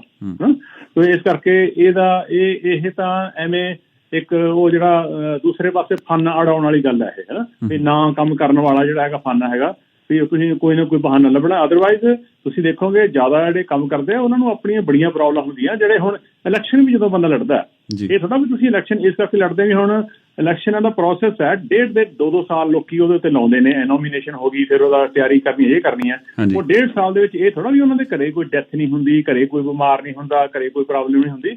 ਉਹ ਉਹਨਾਂ ਨੂੰ ਵੀ ਨਜਿੱਠਦੇ ਨੇ, ਨਾਲ ਦੀ ਨਾਲ ਆਪਣਾ ਜਿਹੜਾ ਕੈਂਪੇਨ ਦਾ ਕੰਮ ਹੈ ਉਹ ਵੀ ਕਰਦੇ ਰਹਿੰਦੇ ਨੇ। ਇਸੇ ਤਰ੍ਹਾਂ ਆਪਣਾ ਪਰਿਵਾਰ ਦਾ, ਆਪਣੇ ਮੁਲਕ ਦਾ ਅਸੀਂ ਕੰਮ ਹੈ ਉਹ ਵੀ ਕਰਨਾ। ਪਰ ਜਿੱਥੇ ਹਿਊਮਨ ਰਾਈਟਸ ਦੀ ਗੱਲ ਹੁੰਦੀ ਹੈ, ਸਾਡੇ ਤਾਂ ਇੱਥੇ ਬੜਾ ਸੌਖਾ ਹੋ ਗਿਆ। ਕਿਉਂਕਿ ਸੌਖਾ ਤਾਂ ਹੋ ਗਿਆ ਕਿ ਸਾਡੇ ਪ੍ਰਾਈਮ ਮਿਨਿਸਟਰ ਨੇ ਇੱਕ ਲਕੀਰ ਖਿੱਚ ਦਿੱਤੀ ਹੈ। ਉਹਨੇ ਲਕੀਰ ਇਹ ਖਿੱਚੀ ਹੈ, ਭਾਵੇਂ ਉਹ ਦੂਜੀ ਪਾਸੇ ਜਿਹੜਾ ਜੋ ਮਰਜ਼ੀ ਕਹੀ ਜਾਣ ਵੀ ਸਾਡੇ ਇਹ ਵਿੱਚ ਲੱਤ ਅੜਾਉਂਦੇ ਆ, ਪਰ ਉਹਨੇ ਹਿਊਮਨ ਰਾਈਟਸ ਦੀ ਗੱਲ ਕੀਤੀ ਹੈ। ਤੇ ਉਹਨੇ ਇਹ ਨਹੀਂ ਕਿਹਾ ਕਿ ਫਾਰਮਰਸ ਬਿੱਲ ਠੀਕ ਹੈ ਜਾਂ ਗਲਤ ਹੈ, ਕਿਉਂਕਿ ਫਾਰਮਰ ਦੀ ਜਿਹੜੀ ਸਿਚੁਏਸ਼ਨ ਆ ਉਹ ਆਪਣੇ ਮੁਲਕ ਦੇ ਵਿੱਚ ਵੀ ਇਸ ਤਰ੍ਹਾਂ ਫਾਈਟ ਕਰ ਰਿਹਾ। ਸੋ ਹੀ ਹੈਜ਼ ਜਿਹੜਾ ਭਾਵੇਂ ਇੱਥੇ ਉਹਦਾ ਵਿਊ ਜਿਵੇਂ ਮਰਜ਼ੀ ਹੋਵੇ, ਪਰ ਉਹ ਐਂ ਕਹਿ ਰਿਹਾ ਵੀ ਫਾਰਮਰਸ ਦਾ ਉਹ ਗਲਤ ਹੈ ਜਾਂ ਠੀਕ ਹੈ, ਇਹ ਨਹੀਂ ਹੈ। ਪਰ ਸਾਨੂੰ ਅਸੀਂ ਚਿੰਤਤ ਹੈ ਉਹਨਾਂ ਦੀ ਵੈਲਬੀਂਗ ਵਾਸਤੇ, ਉਹਨਾਂ ਨੂੰ ਫਰੀਡਮ ਹੈਗੀ ਆ ਆਪਣਾ ਡੈਮੋਨਸਟ੍ਰੇਟ ਕਰਨ ਵਾਸਤੇ ਪੀਸਫੁਲ ਤਰੀਕੇ ਦੇ ਨਾਲ। ਤੇ ਅਸੀਂ ਚਾਹੁੰਦੇ ਹਾਂ ਵੀ ਇਹ ਹਾਲਾਤ ਇਦੋਂ ਖਰਾਬ ਨਾ ਹੋਣ, ਇਹਨੂੰ ਪੀਸਫੁਲ ਡਾਇਲਾਗ ਦੇ ਨਾਲ ਕਿਸੇ ਨਾ ਕਿਸੇ ਤਰੀਕੇ ਨਾਲ ਰਿਜ਼ੋਲਵ ਕੀਤਾ ਜਾਵੇ। ਅੱਛਾ, ਜਿਹੜੇ ਲੋਕ ਬੀਜੇਪੀ ਪੱਖੀ ਹੋਣਗੇ, ਨਰਿੰਦਰ ਮੋਦੀ ਪੱਖੀ ਹੋਣਗੇ, ਜਾਂ ਜਿਹਨਾਂ ਨੂੰ ਅੱਜ ਵੀ ਇੱਥੇ ਸਾਡੀ ਗੱਲਬਾਤ ਸੁਣਦਿਆਂ ਹੋਇਆਂ ਨੂੰ ਵੀ ਕਿਸੇ ਨਾ ਕਿਸੇ ਨੂੰ ਲੱਗ ਰਿਹਾ ਹੋਏਗਾ ਕਿ ਯਾਰ ਇਹ ਤਾਂ ਬਸ ਐਵੇਂ ਰੌਲਾ ਹੀ ਪਿਆ ਹੋਇਆ ਜੀ, ਇਹ ਤਾਂ ਬਸ ਮੁੱਠੀ ਭਰ ਲੋਕ ਨੇ ਜਿਹੜੇ ਵਿਰੋਧ ਕਰ ਰਹੇ ਨੇ, ਮੈਜੋਰਿਟੀ ਅਜੇ ਵੀ ਨਰਿੰਦਰ ਮੋਦੀ ਜਾਂ ਬੀਜੇਪੀ ਸਰਕਾਰ ਜਾਂ ਫਿਰ ਕਾਨੂੰਨਾਂ ਦੇ ਹੱਕ ਦੇ ਵਿੱਚ ਹੀ ਨੇ, ਪਰ ਉਹ ਬੋਲ ਨਹੀਂ ਰਿਹਾ। ਉਹ ਸਿਰਫ ਇਸ ਲਈ ਨਹੀਂ ਬੋਲ ਰਿਹਾ ਕਿ ਉਹਨਾਂ ਨੂੰ ਲੱਗਦਾ ਹੋਣਾ ਕਿ ਯਾਰ ਜਿਹੜਾ ਅੰਦੋਲਨ ਵਾਲੀ ਸਾਈਡ ਹੈ ਜ਼ਿਆਦਾ ਵੋਕਲ ਹੋ ਗਈ ਹੈ, ਜ਼ਿਆਦਾ ਇਹਦਾ ਪ੍ਰਚਾਰ ਜ਼ਿਆਦਾ ਹੋ ਗਿਆ। ਇਸ ਪੁਆਇੰਟ ਤੇ ਕੀ ਕਹੋਗੇ? ਉਹ ਜਿਹੜਾ ਆਲਰੇਡੀ ਬੰਦਾ ਇੱਕ ਮੋਰਚੇ 'ਚ ਬੈਠਾ ਹੈ ਪੱਟ ਕੇ ਵੀ ਮੈਂ ਚੇਂਜ ਨਹੀਂ ਹੋਣਾ, ਮੈਂ ਹਿੱਲਣਾ ਹੀ ਨਹੀਂ ਇੱਥੋਂ, ਉਹਦੇ ਨਾਲ ਡਿਸਕਸ਼ਨ ਕਰਨਾ, ਆਪਣੀ એનર્ਜੀ ਵੇਸਟ ਕਰਨਾ। I rather spend my energy on things like this. ਮੈਂ ਰੇਡੀਓ ਤੇ ਜਾਵਾਂ, ਲੋਕਾਂ ਨੂੰ ਇਹ ਕਹਾਂ ਵੀ ਤੁਸੀਂ ਆਪਣੇ ਜਿਹੜੇ ਤੁਹਾਡੇ ਨੁਮਾਇੰਦੇ ਨੇ ਉਹਨਾਂ ਨੂੰ, ਜਿਹੜਾ ਵੀ ਤੁਹਾਡੇ ਕੋਲੇ ਉਹਦਾ ਕੰਟੈਕਟ ਹੈਗਾ, ਈਮੇਲ ਹੈਗੀ ਆ ਤੇ ਈਮੇਲ ਕਰੋ, ਜੇ ਫੋਨ ਹੈਗਾ ਤਾਂ ਫੋਨ ਕਰੋ, ਅਦਰਵਾਈਜ਼ ਗੂਗਲ ਤੇ ਜਾ ਕੇ ਹਰ ਇੱਕ MPP ਕਾਉਂਸਲਰ ਦਾ ਜਿਹੜਾ ਤੁਸੀਂ ਹੈਗਾ ਉਹ ਕੰਟੈਕਟ ਲੈ ਸਕਦੇ ਹੋ। ਉਹਨਾਂ ਦੇ ਆਫਿਸ ਵਿੱਚ ਫੋਨ ਕਰਕੇ ਆਪਣਾ ਉਹਨਾਂ ਨੂੰ ਰਜਿਸਟਰ ਕਰਾਓ ਵੀ this is what we feel about it, ਅਸੀਂ ਉਹਨਾਂ ਲੋਕਾਂ ਵਾਸਤੇ ਚਿੰਤਤ ਹੈ। ਤੇ ਉਹ ਜਿਹੜਾ ਤਾਂ ਕਿ ਉਹ ਤੁਹਾਡੀ ਭਾਵਨਾਵਾਂ ਜਦੋਂ ਇਹੋ ਜਿਹੀ ਗੱਲਾਂ ਹੋਣ ਲੱਗ ਗਈਆਂ ਤਾਂ ਉਹ ਆਪਣੇ ਆਪ ਹੀ, ਜਿਵੇਂ ਅਸੀਂ ਉਹ ਇੱਕ ਇਨੀਸ਼ੀਏਟਿਵ ਲਿਆ ਹੋਇਆ ਕੰਸਰਨਡ ਬੰਦਿਆਂ ਨੇ, ਤਾਂ ਉਹ ਈਮੇਲ ਜਦੋਂ ਖੋਲ ਕੇ ਦੇਖਣਗੇ ਵੀ ਹਾਂ ਸਾਨੂੰ ਉਹ ਆਇਆ ਹੋਇਆ, ਤੇ we should take some step to sign ਜਿਹੜਾ ਹੈਗਾ। ਮੈਂ ਜਿਹੜੀ ਅਸੀਂ ਉਹਨਾਂ ਨੂੰ ਈਮੇਲ ਭੇਜੀ ਆ ਉਹਦੇ ਵਿੱਚ ਇੱਕ ਤਾਂ ਰਿਕੁਐਸਟ ਕੀਤੀ ਹੈ ਪਹਿਲਾਂ ਵੀ ਆਹ ਇਸ਼ੂ ਆ ਤੇ ਆਹ ਤੁਹਾਨੂੰ ਕਰਨਾ ਚਾਹੀਦਾ, ਫਿਰ ਇੱਕ ਪ੍ਰਪੋਜ਼ਡ ਲੈਟਰ ਦਿੱਤਾ ਹੋਇਆ, ਆਹ ਜਿਹੜਾ ਲੈਟਰ ਅਸੀਂ ਚਾਹੁੰਦੇ ਹਾਂ ਵੀ ਤੁਸੀਂ ਸਾਰੇ ਜਾਣੇ ਸਾਈਨ ਕਰੋ। ਉਹ ਪ੍ਰਪੋਜ਼ ਲੈਟਰ ਇਹ ਹੈ ਵੀ ਉਹਦੇ ਚ ਅਸੀਂ ਕਿਹਾ ਹੋਇਆ ਵੀ ਜਿਹੜੀ ਉਹਦੇ ਚ ਕੋਈ ਵਰਡਿੰਗ ਹੈ, ਜੇ ਤੁਹਾਨੂੰ ਲੱਗਦਾ ਹੈ ਕੋਈ ਜ਼ਿਆਦਾ ਤਿੱਖੀ ਹੈ ਜਾਂ ਥੋੜੀ ਜਿਹੀ ਮਾਈਲਡ ਹੈ, ਇਹਨੂੰ ਹੋਰ ਤਿੱਖੀ ਕਰਨਾ ਹੈ, ਉਹਦੇ ਵਾਸਤੇ ਅਸੀਂ ਸੁਜੈਸ਼ਨ ਵਾਸਤੇ ਓਪਨ ਹੈ, ਐਜ਼ ਲੌਂਗ ਐਜ਼ ਜਿਹੜੀ ਇੰਟੈਂਟ ਹੈ ਉਹਦੀ ਜਿਹੜੀ ਲੈਟਰ ਦੀ ਰਮਜ਼ ਹੈ ਜਾਂ ਉਹਦੀ ਨੀਤ ਹੈਗੀ ਆ, ਉਹਦਾ ਜਿਹੜਾ ਅਸਲੀ ਮਤਲਬ ਹੈ ਉਹ ਚੇਂਜ ਨਾ ਹੋਵੇ, ਤੇ ਉਹ ਤੁਸੀਂ ਸਾਡੇ ਨਾਲ ਕਰੋ। ਤੇ ਇਸ ਤਰ੍ਹਾਂ ਯਾਨੀ ਅੱਜ ਇੱਥੋਂ ਬੈਠੇ ਦੇਖੋ ਅਸੀਂ ਪੰਜਾਬ ਦੇ ਨਾਲ ਜੁੜੇ ਹੋਏ ਹਾਂ ਬਹੁਤ ਤਰੀਕਿਆਂ ਦੇ ਨਾਲ। ਸਾਡੀ ਉਹ ਮਿੱਟੀ ਹੈ, ਸਾਡੇ ਉਹ ਲੋਕ ਨੇ, ਸਾਡੀ ਉਹ ਧਰਤੀ ਹੈ, ਸਾਡੀ ਹਿਸਟੋਰੀਕਲ ਪਲੇਸ ਹੈ। ਅਸੀਂ ਭਾਵੇਂ 40 50 ਸਾਲ ਉੱਥੇ ਸਾਨੂੰ ਆਏ ਹੋਵੇ, ਤੇ ਇਸ ਕਰਕੇ ਅਸੀਂ ਇਹ ਨਹੀਂ ਹੈਗਾ ਵੀ ਅਸੀਂ ਉਸ ਨੂੰ ਇਸ ਤਰ੍ਹਾਂ ਦੇਖਦੇ ਹਾਂ ਜਿਵੇਂ ਕੋਈ ਜਰਮਨ ਦਾ ਬੰਦਾ ਜਾਂ ਇੰਗਲੈਂਡ ਦਾ ਬੰਦਾ ਜਾਂ ਆਸਟ੍ਰੇਲੀਆ ਦਾ ਬੰਦਾ ਉਸ ਜਿਹੜੀ ਇਸ਼ੂ ਨੂੰ ਇਸ ਤਰ੍ਹਾਂ ਦੇਖ ਰਿਹਾ। ਅਸੀਂ ਜਿਹੜੇ 9 ਲੱਖ ਪਰਿਵਾਰ ਬਾਹਰ ਬੈਠੇ ਆ, 1 ਮਿਲੀਅਨ ਪਰਿਵਾਰ ਪੰਜਾਬੀ ਬਾਹਰ ਬੈਠਾ ਹੈ, ਉਹਨਾਂ ਦੇ ਕੋਲੇ 2 ਮਿਲੀਅਨ ਜਾਂ 1.5 ਮਿਲੀਅਨ ਏਕੜ ਲੈਂਡ ਦੀ ਹੈਗੀ ਆ। ਉਸ ਲੈਂਡ ਦੇ ਵਿੱਚ ਜਿਹੜੇ ਛੋਟੇ ਫਾਰਮਰ ਆ ਉਹ ਕਿਰਾਏ ਦੇ ਉੱਤੇ ਉਹਨੂੰ ਲੈ ਕੇ ਮਾਮਲੇ ਤੇ ਲੈ ਕੇ ਉਹ ਖੇਤੀ ਵੀ ਕਰਦੇ ਨੇ। ਉਹ ਜਿਹੜਾ ਅਸੀਂ ਮਾਮਲਾ ਉੱਥੋਂ ਲੈਂਦੇ ਹਾਂ 2-2 4-4 ਲੱਖ ਹੈ, ਉਹੀ ਮਾਮਲਾ ਅਸੀਂ ਉੱਥੇ ਲੋਕਾਂ ਦੀ ਹੈਲਪ ਵੀ ਅਸੀਂ ਕਰਦੇ ਹਾਂ।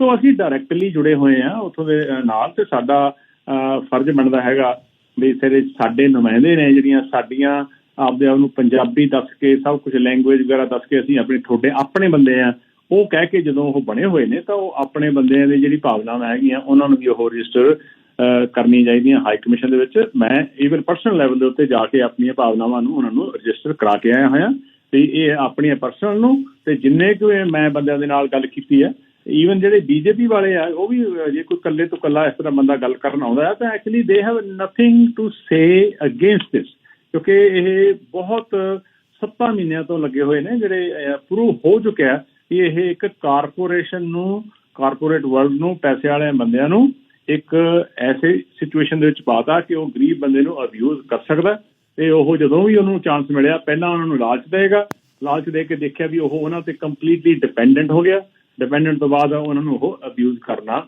ਸ਼ੁਰੂ ਕਰਨਗੇ। ਅੱਛਾ ਤਾਲਿਬਾ ਸਾਹਿਬ, ਆਪਾਂ ਜੇ ਹੁਣ 2-3 ਮਿੰਟ 'ਚ ਵਾਈਂਡ ਅਪ ਕਰੀਏ, 2-3 ਸਵਾਲ ਹੋਰ ਜੇਕਰ ਜਿਹੜੇ ਕੰਸਰਨ ਦੇ ਰੂਪ ਦੇ ਵਿੱਚ ਹੀ ਹੋਣਗੇ ਕਿ ਹੁਣ ਤੁਹਾਨੂੰ ਲੱਗਦਾ ਕਿ ਜਿਹੜੇ ਤੁਸੀਂ ਅਪੀਲ ਕਰਨ ਦੀ ਗੱਲ ਕਰ ਰਹੇ ਹੋ ਉਹ ਸਿਰਫ ਇੰਡੀਅਨ ਓਰੀਜਨ ਜਾਂ ਪੰਜਾਬੀ ਓਰੀਜਨ ਦੇ ਜਿਹੜੇ ਸਾਡੇ ਇਲੈਕਟਡ ਅਫੀਸ਼ੀਅਲਸ ਆ ਉਹਨਾਂ ਤੱਕ ਭੇਜ ਰਹੇ ਹੋ ਕਿ ਜਾਂ ਸਾਰਿਆਂ ਦੇ ਲਈ? ਦੇਖੋ ਹਰਜਿੰਦਰ, ਸਾਨੂੰ ਚਾਹੀਦਾ ਤੇ ਇਹ ਹੈ ਵੀ ਜਿਹੜੇ ਸਾਡੇ ਰਿਪਰੈਜ਼ੈਂਟੇਟਿਵ ਨੇ ਉਹ ਸਮਾਂ ਤੇ ਆਪਣੀ ਕਾਕਸ ਦੇ ਵਿੱਚ, ਆਪਣੀ ਕਾਕਸ ਦੇ ਵਿੱਚ ਦੂਜਿਆਂ ਨੂੰ ਵੀ ਅਪੀਲ ਕਰਨ, ਠੀਕ ਹੈ, ਕਿਉਂਕਿ ਉਹਨਾਂ ਕੋਲੇ ਰਿਸੋਰਸਿਸ ਵੀ ਨੇ, they are being paid. Covid the situation ਦੇ ਵਿੱਚ ਮੇਰਾ ਖਿਆਲ ਪੋਲੀਟੀਕਲੀ ਇੱਕ ਕਲਾਸ ਐਸੀ ਹੈ ਜਿਹਦਾ ਕਿ 1 ਸੈਂਟ ਵੀ ਆਮਦਨੀ ਘਟੀ, ਤੁਹਾਡੇ ਮੇਰੇ ਵਰਗੇ ਸਾਰਿਆਂ ਦੀ ਘਟੀਆਂ ਹੋਈਆਂ ਨੇ, ਅਸੀਂ ਉਹਦੇ ਵਿੱਚ ਵੀ ਟਾਈਮ ਲਾ ਕੇ ਤੇ ਅਸੀਂ ਉਹ ਕਰ ਰਹੇ ਹਾਂ। ਤੇ ਜਿਹੜੇ ਹੁਣ ਕਾਂਗਰਸਮੈਨ ਨੇ ਜਿਹੜੇ ਆਪਣੇ USA 'ਚ ਨੇ, ਕਈ ਬੰਦੇ ਗੋਰੇ ਹੋਰ ਬਹੁਤ ਨੇ, ਉਹ ਆਪਣੇ ਆਪ ਲਿਖ ਰਹੇ ਨੇ। ਸੋ ਇਹ ਲੌਬੀ ਕਰਨਾ ਇਹਨਾਂ ਬੰਦਿਆਂ ਦਾ ਕੰਮ ਹੈ ਕਿ ਆਹ ਜਿਹੜੀ ਸਿਚੁਏਸ਼ਨ ਹੈ ਇਹ ਤੇ ਵੋਲੇਟਾਈਲ ਸਿਚੁਏਸ਼ਨ ਹੈ, ਪੋਟੈਂਸ਼ੀਅਲ ਹਿਊਮਨ ਰਾਈਟਸ ਵਾਇਲੈਂਸ ਵੀ ਹੋ ਸਕਦਾ, ਤੇ ਆਪਾਂ ਇਹਨੂੰ ਕਰੀਏ ਜਿਵੇਂ ਆਪਾਂ ਹੋਰਾਂ ਦੀ ਕੀਤੀ ਹੈ। 84 ਦੇ ਆਪਾਂ ਉੱਥੇ ਜਾ ਕੇ ਅਸੀਂ ਲੋਕਾਂ ਨੇ ਪ੍ਰੈਜੈਂਟੇਸ਼ਨ ਵੀ ਕੀਤੀ ਹੈ, ਸਭ ਕੁਛ ਕੀਤੀ ਹੈ। ਇਹ ਕਰਕੇ ਇਹਨਾਂ ਸਭ ਦੇ ਚਾਹੀਦਾ, ਜ਼ਰੂਰੀ ਨਹੀਂ ਵੀ 40 ਉਹੀ ਬੰਦੇ ਸਮਾਂ, ਤੇ ਮੈਂ ਤਾਂ ਇਹ ਕਹਿਣਾ ਵੀ ਜੇ ਉਹ ਪ੍ਰੋਐਕਟਿਵ ਹੋਣ ਤਾਂ ਉਹ ਆ ਕੇ ਸਮਾਂ ਤੇ ਸਾਨੂੰ ਰਹਿਣ ਵੀ ਹਾਂ ਯਾਰ ਤੁਸੀਂ ਐਂ ਕਰੋ, ਆਪਾਂ ਸਾਰੇ ਇਕੱਠੇ ਹੋ ਕੇ ਆਪਾਂ ਇਹਨੂੰ ਲੌਬੀ ਕਰਦੇ ਹਾਂ ਵੀ 40 ਦੀ ਬਜਾਏ 80 ਕਰੀਏ, ਤਾਂ ਕਿ ਇਹ ਜਿਹੜਾ ਇੱਥੋਂ ਦੀ ਜਿਹੜੀ ਪਾਪੂਲੇਸ਼ਨ ਹੈ, ਇੱਥੇ ਵੀ ਫਾਰਮਰ ਨੇ, ਉਹ ਵੀ ਸਾਰੀ ਸਿਚੁਏਸ਼ਨ ਦੇਖ ਰਹੇ ਨੇ, ਇੱਥੋਂ ਦੇ ਲੋਕੀ ਵੀ ਨਿਊਜ਼ ਪੜ੍ਹਦੇ ਨੇ, ਤੇ ਆਪਾਂ ਸਮਾਂ ਤੇ ਆਪਣੇ ਪੰਜਾਬੀ ਭਾਵਨਾਵਾਂ ਦੇ ਨਾਲ ਆਪਾਂ ਉਹਨਾਂ ਲੋਕਾਂ ਨੂੰ ਵੀ ਜੋੜੀਏ ਜਿੱਥੇ ਅਸੀਂ ਰਹਿੰਦੇ ਹਾਂ। ਇਹਦੇ ਵਿੱਚ ਸਮਾਂ ਤੇ ਕੋਈ ਮਾੜੀ ਗੱਲ ਨਹੀਂ ਹੈ, ਉਹ ਉਹਨਾਂ ਨੂੰ ਚਾਹੀਦਾ।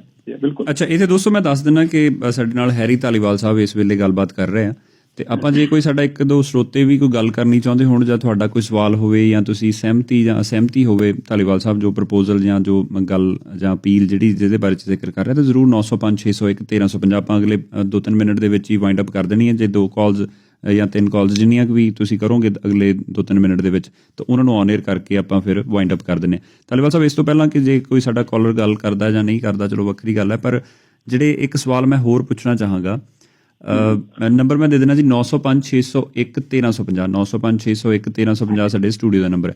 ਜਿਹੜੇ ਲੋਕ ਆਲਰੇਡੀ ਇੱਥੋਂ ਕੈਨੇਡਾ ਤੋਂ ਜਾਂ ਹੋਰ ਕਿਸੇ ਕੰਟਰੀ ਤੋਂ ਦਿੱਲੀ ਅੰਦੋਲਨ ਦੇ ਵਿੱਚ ਹਿੱਸਾ ਲੈਣ ਲਈ ਪਹੁੰਚੇ ਹੋਏ ਨੇ, ਕੁਝ ਲੋਕ ਇਹੋ ਜਿਹੇ ਹੋਣਗੇ ਜਿਹੜੇ ਕਿ ਇੰਡੀਅਨ ਪਾਸਪੋਰਟ ਹੋਲਡਰ ਹੋਣਗੇ, ਕੁਝ ਲੋਕ ਇਹੋ ਜਿਹੇ ਹੋਣਗੇ ਜਿਹੜੇ ਕਿਸੇ ਹੋਰ ਬਾਹਰਲੀ ਕੰਟਰੀ ਦੇ ਸਿਟੀਜ਼ਨ ਹੋਣਗੇ, ਤੇ ਉੱਥੇ ਉਹ ਪਹੁੰਚ ਕੇ ਇਸ ਪ੍ਰੋਟੈਸਟ ਦਾ, ਇਸ ਧਰਨੇ ਦਾ ਹਿੱਸਾ ਬਣੇ ਨੇ, ਸਪੋਰਟ ਕਰ ਰਹੇ ਹੋਣਗੇ, ਚਾਹੇ ਉਹ ਪਰਸਨਲ ਤੌਰ ਤੇ ਚਾਹੇ ਉਹ ਫਾਈਨੈਂਸ਼ੀਅਲ ਤੌਰ ਦੇ ਉੱਤੇ।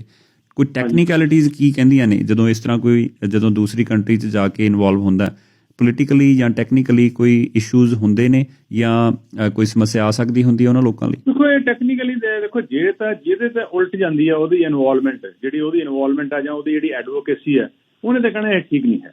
ਪਰ ਅਦਰਵਾਈਜ਼ ਜਿੰਨੀਆਂ ਜਿਹੜੀਆਂ ਸਰਵਿਸ ਆਰਗੇਨਾਈਜੇਸ਼ਨਸ ਨੇ, ਵਰਲਡ ਵਿਜ਼ਨ ਹੈ, ਰੈੱਡ ਕਰਾਸ ਹੈ, ਹੋਰ ਜਿਹੜੀਆਂ ਇਹੋ ਜਿਹੀਆਂ ਫਾਊਂਡੇਸ਼ਨਸ ਬਣੀਆਂ ਨੇ, ਉਹ ਜਾ ਕੇ ਐਡਵੋਕੇਸੀ ਕਰਦੀਆਂ। ਜਿਹੜਾ ਮਾਈਕਲ ਆਪਣੇ ਬਿਲ ਗੇਟ ਹੈ, ਬਿਲ ਗੇਟ ਦੀ 94 ਤੋਂ ਇੰਡੀਆ ਵਿੱਚ ਇਨਵੋਲਵਮੈਂਟ ਹੈ। ਇਹ ਜਿਹੜਾ ਆਹ ਕਾਰਪੋਰੇਸ਼ਨ ਦਾ ਚੱਕਰ ਹੈ, ਇਹਦੇ ਪਿੱਛੇ ਬਿਲ ਗੇਟ ਵਰਗਿਆਂ ਦਾ ਬਹੁਤ ਹੱਥ ਹੈ। ਬਿਲ ਗੇਟ ਹੋਣੀ, ਅੰਬਾਨੀ ਹੋਣਾ ਦੇ ਨਾਲ ਹੱਥ ਉਹਨਾਂ ਦਾ ਮਿਲਾਇਆ ਹੋਇਆ। ਇਸ ਕਰਕੇ ਜਦ ਉਹ ਇਸ ਤਰ੍ਹਾਂ ਪਾਲਿਸੀ ਦੇ ਵਿੱਚ ਆ ਕੇ ਇੰਟਰਫੀਅਰ ਕਰ ਸਕਦੇ ਨੇ, ਜਿਹੜਾ ਸਾਨੂੰ, ਜਿਵੇਂ ਤੁਸੀਂ ਮੈਨੂੰ ਪਤਾ, ਤੁਸੀਂ ਰਮਨਦੀਪ ਦੀ ਬਰਾੜ ਦੀ ਗੱਲ ਕਰ ਰਹੇ ਹੋ, ਰਮਨਦੀਪ ਬਰਾੜ ਜਾ ਕੇ ਸਟੇਜ ਤੇ ਬੋਲਿਆ, ਕੁਝ ਲੋਕਾਂ ਨੇ ਉੱਥੇ ਕਿਹਾ, ਮੈਨੂੰ ਵੀ ਜਦੋਂ ਆਮ ਆਦਮੀ ਪਾਰਟੀ ਵੇਲੇ ਲੋਕਾਂ ਨੇ ਕਿਹਾ ਸੀਗਾ ਵੀ ਤੁਸੀਂ ਬਾਹਰੋਂ ਆ ਕੇ ਜੀ ਇੱਥੇ ਲੋਕਾਂ ਨੂੰ ਕਈਆਂ ਨੂੰ ਇੰਨੀ ਤਕਲੀਫ ਸੀ ਵੀ ਜੱਜ ਦਾ ਏਅਰਪੋਰਟ ਤੇ ਜਾ ਕੇ ਭੰਗੜਾ ਪਾਉਣ ਦੀ ਕੀ ਗੱਲ ਹੈ, ਮੈਂ ਤਾਂ ਭੰਗੜਾ ਆਪਣੇ ਇੱਥੇ ਫਿਊਨਲ ਤੇ ਵੀ ਮੇਰਾ ਹੋਊਗਾ, ਤੇ ਇਸ ਕਰਕੇ ਡਜ਼ਨਟਲੀ ਮੈਟਰ। ਸੋ ਜਿਹੜਾ ਗੱਲ ਇਹ ਹੈ ਵੀ ਜਿਹੜੇ ਅਸੀਂ, ਸਾਡੀ ਇਨਵੋਲਵਮੈਂਟ ਇੰਡੀਆ ਦੇ ਨਾਲ ਇਕੱਲੀ as a visitor, as a tourist ਨਹੀਂ ਹੈ। ਅਸੀਂ ਇੱਥੋਂ ਦੀ, ਜਦੋਂ ਕੋਈ ਮੈਨੂੰ ਸਪੋਜ਼ ਕਰ ਲਓ ਮੈਂ ਉੱਥੇ ਕੋਈ ਕੰਮ ਇਹੋ ਜਿਹਾ ਕਰਦਾ, ਜੇ ਮੈਨੂੰ ਉਹਨਾਂ ਨੇ ਕੋਈ ਪਰਚਾ ਕਰ ਵੀ ਦਿੱਤਾ, ਮੈਂ ਜੇਲ੍ਹ 'ਚ ਜਾਂਦਾ, ਮੈਂ ਇੱਥੋਂ ਦੀ ਸਿਟੀਜ਼ਨਸ਼ਿਪ ਨੂੰ ਨਕਾਰ ਕੇ ਉੱਥੋਂ ਦੀ ਸਿਟੀਜ਼ਨਸ਼ਿਪ ਅਪਣਾਉਣ ਵਾਸਤੇ ਜਦੋਂ ਮਰਜ਼ੀ ਪ੍ਰੋਸੈਸ ਸਟਾਰਟ ਕਰ ਸਕਦਾ ਕਿ ਮੈਂ ਉੱਥੇ ਜੰਮਿਆ ਹੋਇਆ। ਇਹ ਉੱਥੇ ਕੰਸਟੀਟਿਊਸ਼ਨ ਦੇ ਵਿੱਚ ਹੈ। ਸੋ ਇਸ ਕਰਕੇ ਸਾਡੀ ਜਿਹੜੀ ਇਨਵੋਲਵਮੈਂਟ ਆ ਇਸ ਤਰ੍ਹਾਂ ਨਹੀਂ ਹੈ। ਸਾਡਾ ਉੱਥੇ ਕੋਈ ਵੀ ਫੈਸਲਾ ਹੁੰਦਾ, ਭਾਵੇਂ ਪੋਲੀਟੀਕਲ ਕੁਛ ਵੀ ਹੁੰਦਾ, ਤੇ ਸਾਡੇ ਜਿਹੜੀ ਲਾਈਫ ਤੇ, ਸਾਡੇ ਯਾਰਾਂ ਦੋਸਤਾਂ ਦੀ ਲਾਈਫ ਤੇ, ਸਾਡੇ ਰਿਸ਼ਤੇਦਾਰਾਂ ਦੀ ਲਾਈਫ ਤੇ, ਮੇਰੀ ਜ਼ਮੀਨ ਤੇ, ਮੇਰੀ ਪ੍ਰੋਪਰਟੀ ਤੇ ਉਸ ਚੀਜ਼ ਦਾ ਅਸਰ ਪੈਂਦਾ। ਤੇ ਇਸ ਕਰਕੇ ਉਸ ਅਸਰ ਨੂੰ ਮੱਦੇਨਜ਼ਰ ਰੱਖਦੇ ਹੋਏ ਤੇ ਆਪਣੀ ਜਿਹੜੀ ਸਿਟੀਜ਼ਨਸ਼ਿਪ ਦੀ ਇੱਕ ਮੇਰੀ ਜਿਹੜੀ ਹੈਗੀ ਹੈ ਤਾਰ ਉਹਦੇ ਨਾਲ ਜੁੜੀ ਹੋਈ ਹੈ, ਮੈਂ ਜਦੋਂ ਮਰਜ਼ੀ ਲੈ ਸਕਦਾ ਵਾਪਸ, ਉਹਨੂੰ ਧਿਆਨ ਦੇ ਵਿੱਚ ਰੱਖਦੇ ਹੋਏ ਅਸੀਂ ਆਪਣਾ ਜਿਹੜਾ ਬਣਦਾ ਜਿਹੜਾ ਯੋਗਦਾਨ ਆ ਅਸੀਂ ਪਾ ਸਕਦੇ ਹਾਂ। As long as you are not promoting violence, as long as you are not promoting ਹੋਰ ਕੋਈ ਇਹੋ ਜਿਹੀ ਚੀਜ਼ ਜਿਹੜੀ ਉਸ ਕੰਟਰੀ ਦੇ ਬਿਲਕੁਲ ਹੀ ਉਲਟ ਜਾਂਦੀ ਹੋਵੇ ਉਸ ਕੰਸਟੀਟਿਊਸ਼ਨ ਦੇ, ਅਸੀਂ ਆਪਣੇ ਕੰਸਟੀਟਿਊਸ਼ਨ ਦੇ ਵਿੱਚੋਂ ਤਾਕਤ ਲੈ ਕੇ ਉਸ ਕੰਸਟੀਟਿਊਸ਼ਨ ਦੀ ਰਿਸਪੈਕਟ ਕਰਕੇ ਇਹ ਬਹੁਤ ਆਰਾਮ ਦੇ ਨਾਲ ਜਿਹੜਾ ਹੈਗਾ ਅਸੀਂ ਉਹਦੇ ਵਿੱਚ ਹਿੱਸਾ ਪਾ ਸਕਦੇ ਹਾਂ। ਅੱਛਾ, ਇੱਕ ਹੋਰ ਮੈਨੂੰ ਪਤਾ ਵੀ ਤੁਹਾਨੂੰ ਕਿਤੇ ਲੱਗਣ ਨਾ ਲੱਗ ਜਾਵੇ ਕਿ ਹਰਜਿੰਦਰ ਸ਼ਾਇਦ ਇਹ ਗੱਲ ਦੇ ਖਿਲਾਫ ਗੱਲ ਕਰ ਰਿਹਾ, ਪਰ ਮੈਂ ਉਹ ਸਾਰੇ ਓਬਜੈਕਸ਼ਨਸ ਕਵਰ ਕਰਨੇ ਚਾਹੁੰਦਾ ਕਿ ਮੰਨ ਲੈਂਦੇ ਹਾਂ ਕਿ ਕੱਲ੍ਹ ਨੂੰ ਕੈਨੇਡਾ ਦੇ ਵਿੱਚ ਕੋਈ ਇਹੋ ਜਿਹੀ ਸਮੱਸਿਆ ਹੁੰਦੀ ਹੈ ਜਾਂ ਕੈਨੇਡਾ ਦੇ ਵਿੱਚ ਰੱਬ ਨਾ ਕਰੇ ਕੋਈ ਇਹੋ ਜਿਹੀ ਨੌਬਤ ਆ ਜਾਵੇ, ਤੇ ਜਿਹੜੇ ਇੰਡੀਆ ਦੇ ਚੁਣੇ ਹੋਏ ਨੁਮਾਇੰਦੇ ਜਾਂ ਪਾਕਿਸਤਾਨ ਦੇ ਚੁਣੇ ਹੋਏ ਨੁਮਾਇੰਦੇ ਇੰਟਰਫੇਅਰ ਕਰਕੇ ਉੱਥੋਂ ਰੈਲੀਆਂ ਕਰਨ ਦੇ ਵਿੱਚ, ਇੱਧਰ ਲੋਕਾਂ ਨੂੰ ਮੋਬਿਲਾਈਜ਼ ਕਰਨ ਦੇ ਵਿੱਚ, ਲੋਕਾਂ ਨੂੰ ਅੱਗੇ ਵਧਣ ਦੇ ਵਿੱਚ ਹੈਲਪ ਕਰ ਰਹੇ ਹੋਣ ਜਾਂ ਕਰਨ। ਹਾਂਜੀ, ਸੁਣੋ, ਮੈਂ ਆਲਰੇਡੀ ਇਹਦਾ ਜਵਾਬ ਦੇ ਚੁੱਕਿਆ। ਇੰਡੀਆ ਵਾਲਾ ਜਿਹੜਾ ਜੰਮਿਆ ਹੋਇਆ ਬੰਦਾ, ਉਹਦਾ ਇੱਥੇ ਅਖਤਿਆਰ ਹੈ ਵੀ ਇੱਥੋਂ ਦੀ ਸਿਟੀਜ਼ਨਸ਼ਿਪ ਜਦੋਂ ਮਰਜ਼ੀ ਲੈ ਸਕਦਾ ਇੰਡੀਆ ਛੱਡ ਕੇ। ਪਰ ਫਿਰ ਅਸੀਂ ਜਿਹੜੇ ਤੁਸੀਂ ਕਹਿੰਦੇ ਹੋ ਵੀ ਬਾਕੀ ਦੇ ਜਿਹੜੇ ਸਾਡੇ ਨੁਮਾਇੰਦੇ ਆ, ਉਹਨਾਂ ਨੂੰ ਕਿਸ ਕਪੈਸਿਟੀ ਦੇ ਵਿੱਚ ਫੋਰਸ ਕਰੀਏ ਕਿ ਤੁਸੀਂ ਇੰਡੀਆ ਦੇ ਵਿੱਚ ਚੱਲ ਰਹੇ ਇਸ ਮਸਲੇ ਦੇ ਲਈ ਹੈਲਪ ਕਰੋ? ਚਾਹੇ ਚਲੋ ਆਪਾਂ ਇੰਡੀਅਨ ਓਰੀਜਨ ਵਾਲਿਆਂ ਦੀ ਤਾਂ ਗੱਲ ਹੋ ਗਈ। ਸਵਾਲ ਹੀ ਮੇਰਾ ਤੁਸੀਂ ਪੁੱਠੇ ਪਾਸੇ ਲੈ ਰਹੇ ਹੋ ਕਿ ਤੁਸੀਂ ਇਹ ਮੰਨ ਰਹੇ ਹੋ ਕਿ ਅਸੀਂ ਉਹਨਾਂ ਦੀ ਪਾਲਿਸੀ ਵਿੱਚ ਹਿੱਸਾ ਪਾ ਰਹੇ। ਨਹੀਂ, ਮੈਂ ਸਰ ਤੁਹਾਨੂੰ ਦੁਬਾਰਾ ਕਹਿ ਰਿਹਾ ਜੀ ਉਹੀ ਗੱਲ। ਮੈਂ ਦੇਖੋ, ਮੈਂ ਸ਼ੁਰੂ ਹੀ ਇੱਥੋਂ ਗੱਲ ਕੀਤੀ ਕਿ ਮੈਂ ਆਬਜੈਕਟ ਨਹੀਂ ਕਰ ਰਿਹਾ, ਮੈਂ ਤੁਹਾਨੂੰ ਪੁੱਛ ਰਿਹਾ ਕਿ ਜੇ ਕੱਲ ਨੂੰ ਕੋਈ ਐਕਸਕਿਊਜ਼ ਇਸ ਗੱਲ ਦਾ ਬਣਾਉਂਦਾ ਜਾਂ ਇਸ ਗੱਲ ਦੀ ਆਬਜੈਕਸ਼ਨ ਲੈ ਕੇ ਆਉਂਦਾ। ਜਵਾਬ ਆਲਰੇਡੀ ਦੇ ਦਿੱਤਾ ਨਾ। ਸਾਡੇ ਤਾਂ ਪ੍ਰਾਈਮ ਮਿਨਿਸਟਰ ਨੇ ਟਿਊਨ ਜੇ ਪ੍ਰਾਈਮ ਮਿਨਿਸਟਰ ਉੱਤੇ ਕੋਈ ਐਕਸ਼ਨ ਕਰਨਾ ਹੈ, ਦੇਖਿਆ ਉਹਨੇ ਕੋਈ ਬਹੁਤੀ ਵੱਡੀ ਗੱਲ ਕੀਤੀ ਹੈ, ਉਹਨੂੰ ਜਿਹੜੀ ਯੂਨਾਈਟਿਡ ਨੇਸ਼ਨ ਦੀ ਜਿਹੜੀ ਕੋਰਟ ਉਹ 'ਚ ਲੈ ਜਾਓ। ਜਿਹੜਾ ਉਹਨੇ ਅਸੀਂ ਹਿਊਮਨ ਰਾਈਟਸ ਦੇ ਤਾਂ ਰਵਾਂਡਾ ਦੇ ਵਿੱਚ ਆਪਣੇ ਆਰਮੀ ਦੇ ਜਰਨੈਲ ਵੀ ਭੇਜੇ ਹੋਏ ਨੇ ਜੀ, ਠੀਕ ਹੈ। ਇਸ ਕਰਕੇ ਜੇ ਕੱਲ ਨੂੰ ਉੱਥੇ ਕੋਈ ਇਹੋ ਜਿਹੀ ਗੱਲ ਹੁੰਦੀ ਹੈ ਤਾਂ ਵੀ ਵਿਲ ਸਪੀਕ ਅਪ। ਅਸੀਂ ਹਿਊਮਨ ਰਾਈਟਸ ਦੀ ਗੱਲ ਕਰਦੇ ਹਾਂ, ਅਸੀਂ ਲੋਕਾਂ ਨੂੰ ਉਹਨਾਂ ਦੇ ਰਾਈਟਸ ਦੀ ਗੱਲ ਕਰਦੇ ਹਾਂ, ਬੇਸਿਕ ਜਿਹੜੀ ਕਿ ਯੂਨਾਈਟਿਡ ਨੇਸ਼ਨ ਵਿੱਚ ਸਾਰਿਆਂ ਨੇ, ਇੰਡੀਆ ਨੇ ਵੀ ਸਾਈਨ ਕੀਤਾ ਹੋਇਆ, ਹੋਰ ਵੀ ਬਹੁਤ ਕੰਟਰੀ ਨੇ ਸਾਈਨ ਕੀਤਾ ਹੋਇਆ, ਉਸ ਦੀ ਜਿਹੜੀ ਟਿਊਨ ਹੈ ਉਹਦੇ ਉੱਤੇ ਅਸੀਂ ਗੱਲ ਕਰ ਰਹੇ ਹਾਂ। ਉਹਦੇ ਅਸੀਂ ਪਾਲਿਸੀ ਤਾਂ ਗੱਲ ਨਹੀਂ ਕਰ ਰਹੇ। ਨੋਬਡੀ ਹਾਂ, ਪਾਲਿਸੀ ਜਿਹੜੀ ਉੱਥੋਂ ਦੀ ਚੰਗੀ ਮਾੜੀ ਹੈ, ਮੈਂ ਐਜ਼ ਏ ਕੈਨੇਡੀਅਨ ਸਿਟੀਜ਼ਨ ਜਾਂ ਇੰਡੀਅਨ ਕਿਤੇ ਉਹ ਮੈਂ ਡਿਸਕਸ਼ਨ ਸੈਪਰੇਟ ਲੈਵਲ ਦੇ ਉੱਤੇ ਜੋ ਮਰਜ਼ੀ ਆਪਣੀ ਜਿਹੜੀ ਗੱਲ ਕਰ ਸਕਦਾ।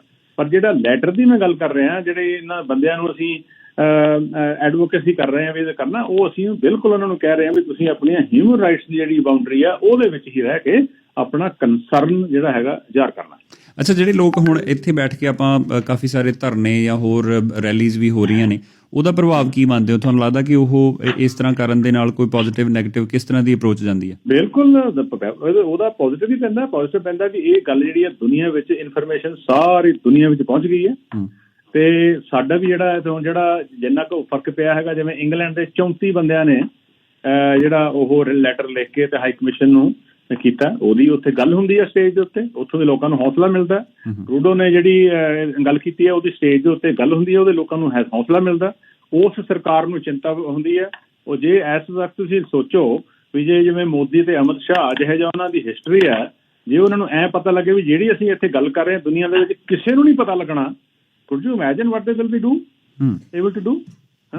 ਉਹਨਾਂ ਨੇ ਤਾਂ ਹਿਸਟਰੀ ਇਹ ਹੈ, ਜਿਹੜੀ ਬੀਜੇਪੀ ਵਾਲਾ ਜਿਹੜਾ ਮਰਜ਼ੀ ਆ ਕੇ ਜਿੰਨਾ ਮਰਜ਼ੀ ਬੰਦਾ ਕਿ ਹਿਸਟਰੀ ਹੈ ਵੀ ਜਿਹੜਾ ਬੰਦਾ ਵੀ ਅੱਜ ਤੱਕ ਉਹਨਾਂ ਦੇ ਰਸਤੇ 'ਚ ਆਇਆ, ਜਾਂ ਉਹਨਾਂ ਨੇ ਖਤਮ ਕੀਤਾ, ਜਾਂ ਉਹਨਾਂ ਨੂੰ ਪਾਸੇ ਕੀਤਾ, ਜਾਂ ਉਹਨਾਂ ਨੂੰ ਲਾਲਚ ਦੇ ਕੇ ਕੀਤਾ, ਜਾਂ ਉਹਨਾਂ ਨੂੰ ਡਰਾ ਕੇ ਕੀਤਾ, ਜਾਂ ਉਹਨਾਂ ਨੂੰ ਮਾਰ ਕੇ ਕੀਤਾ, ਭਾਵੇਂ ਉਹ ਜੱਜ ਹੈ, ਭਾਵੇਂ IPS ਹੈ, ਭਾਵੇਂ IAS ਹੈ, ਭਾਵੇਂ ਕੋਈ ਆਮ ਬੰਦਾ ਹੈਗਾ।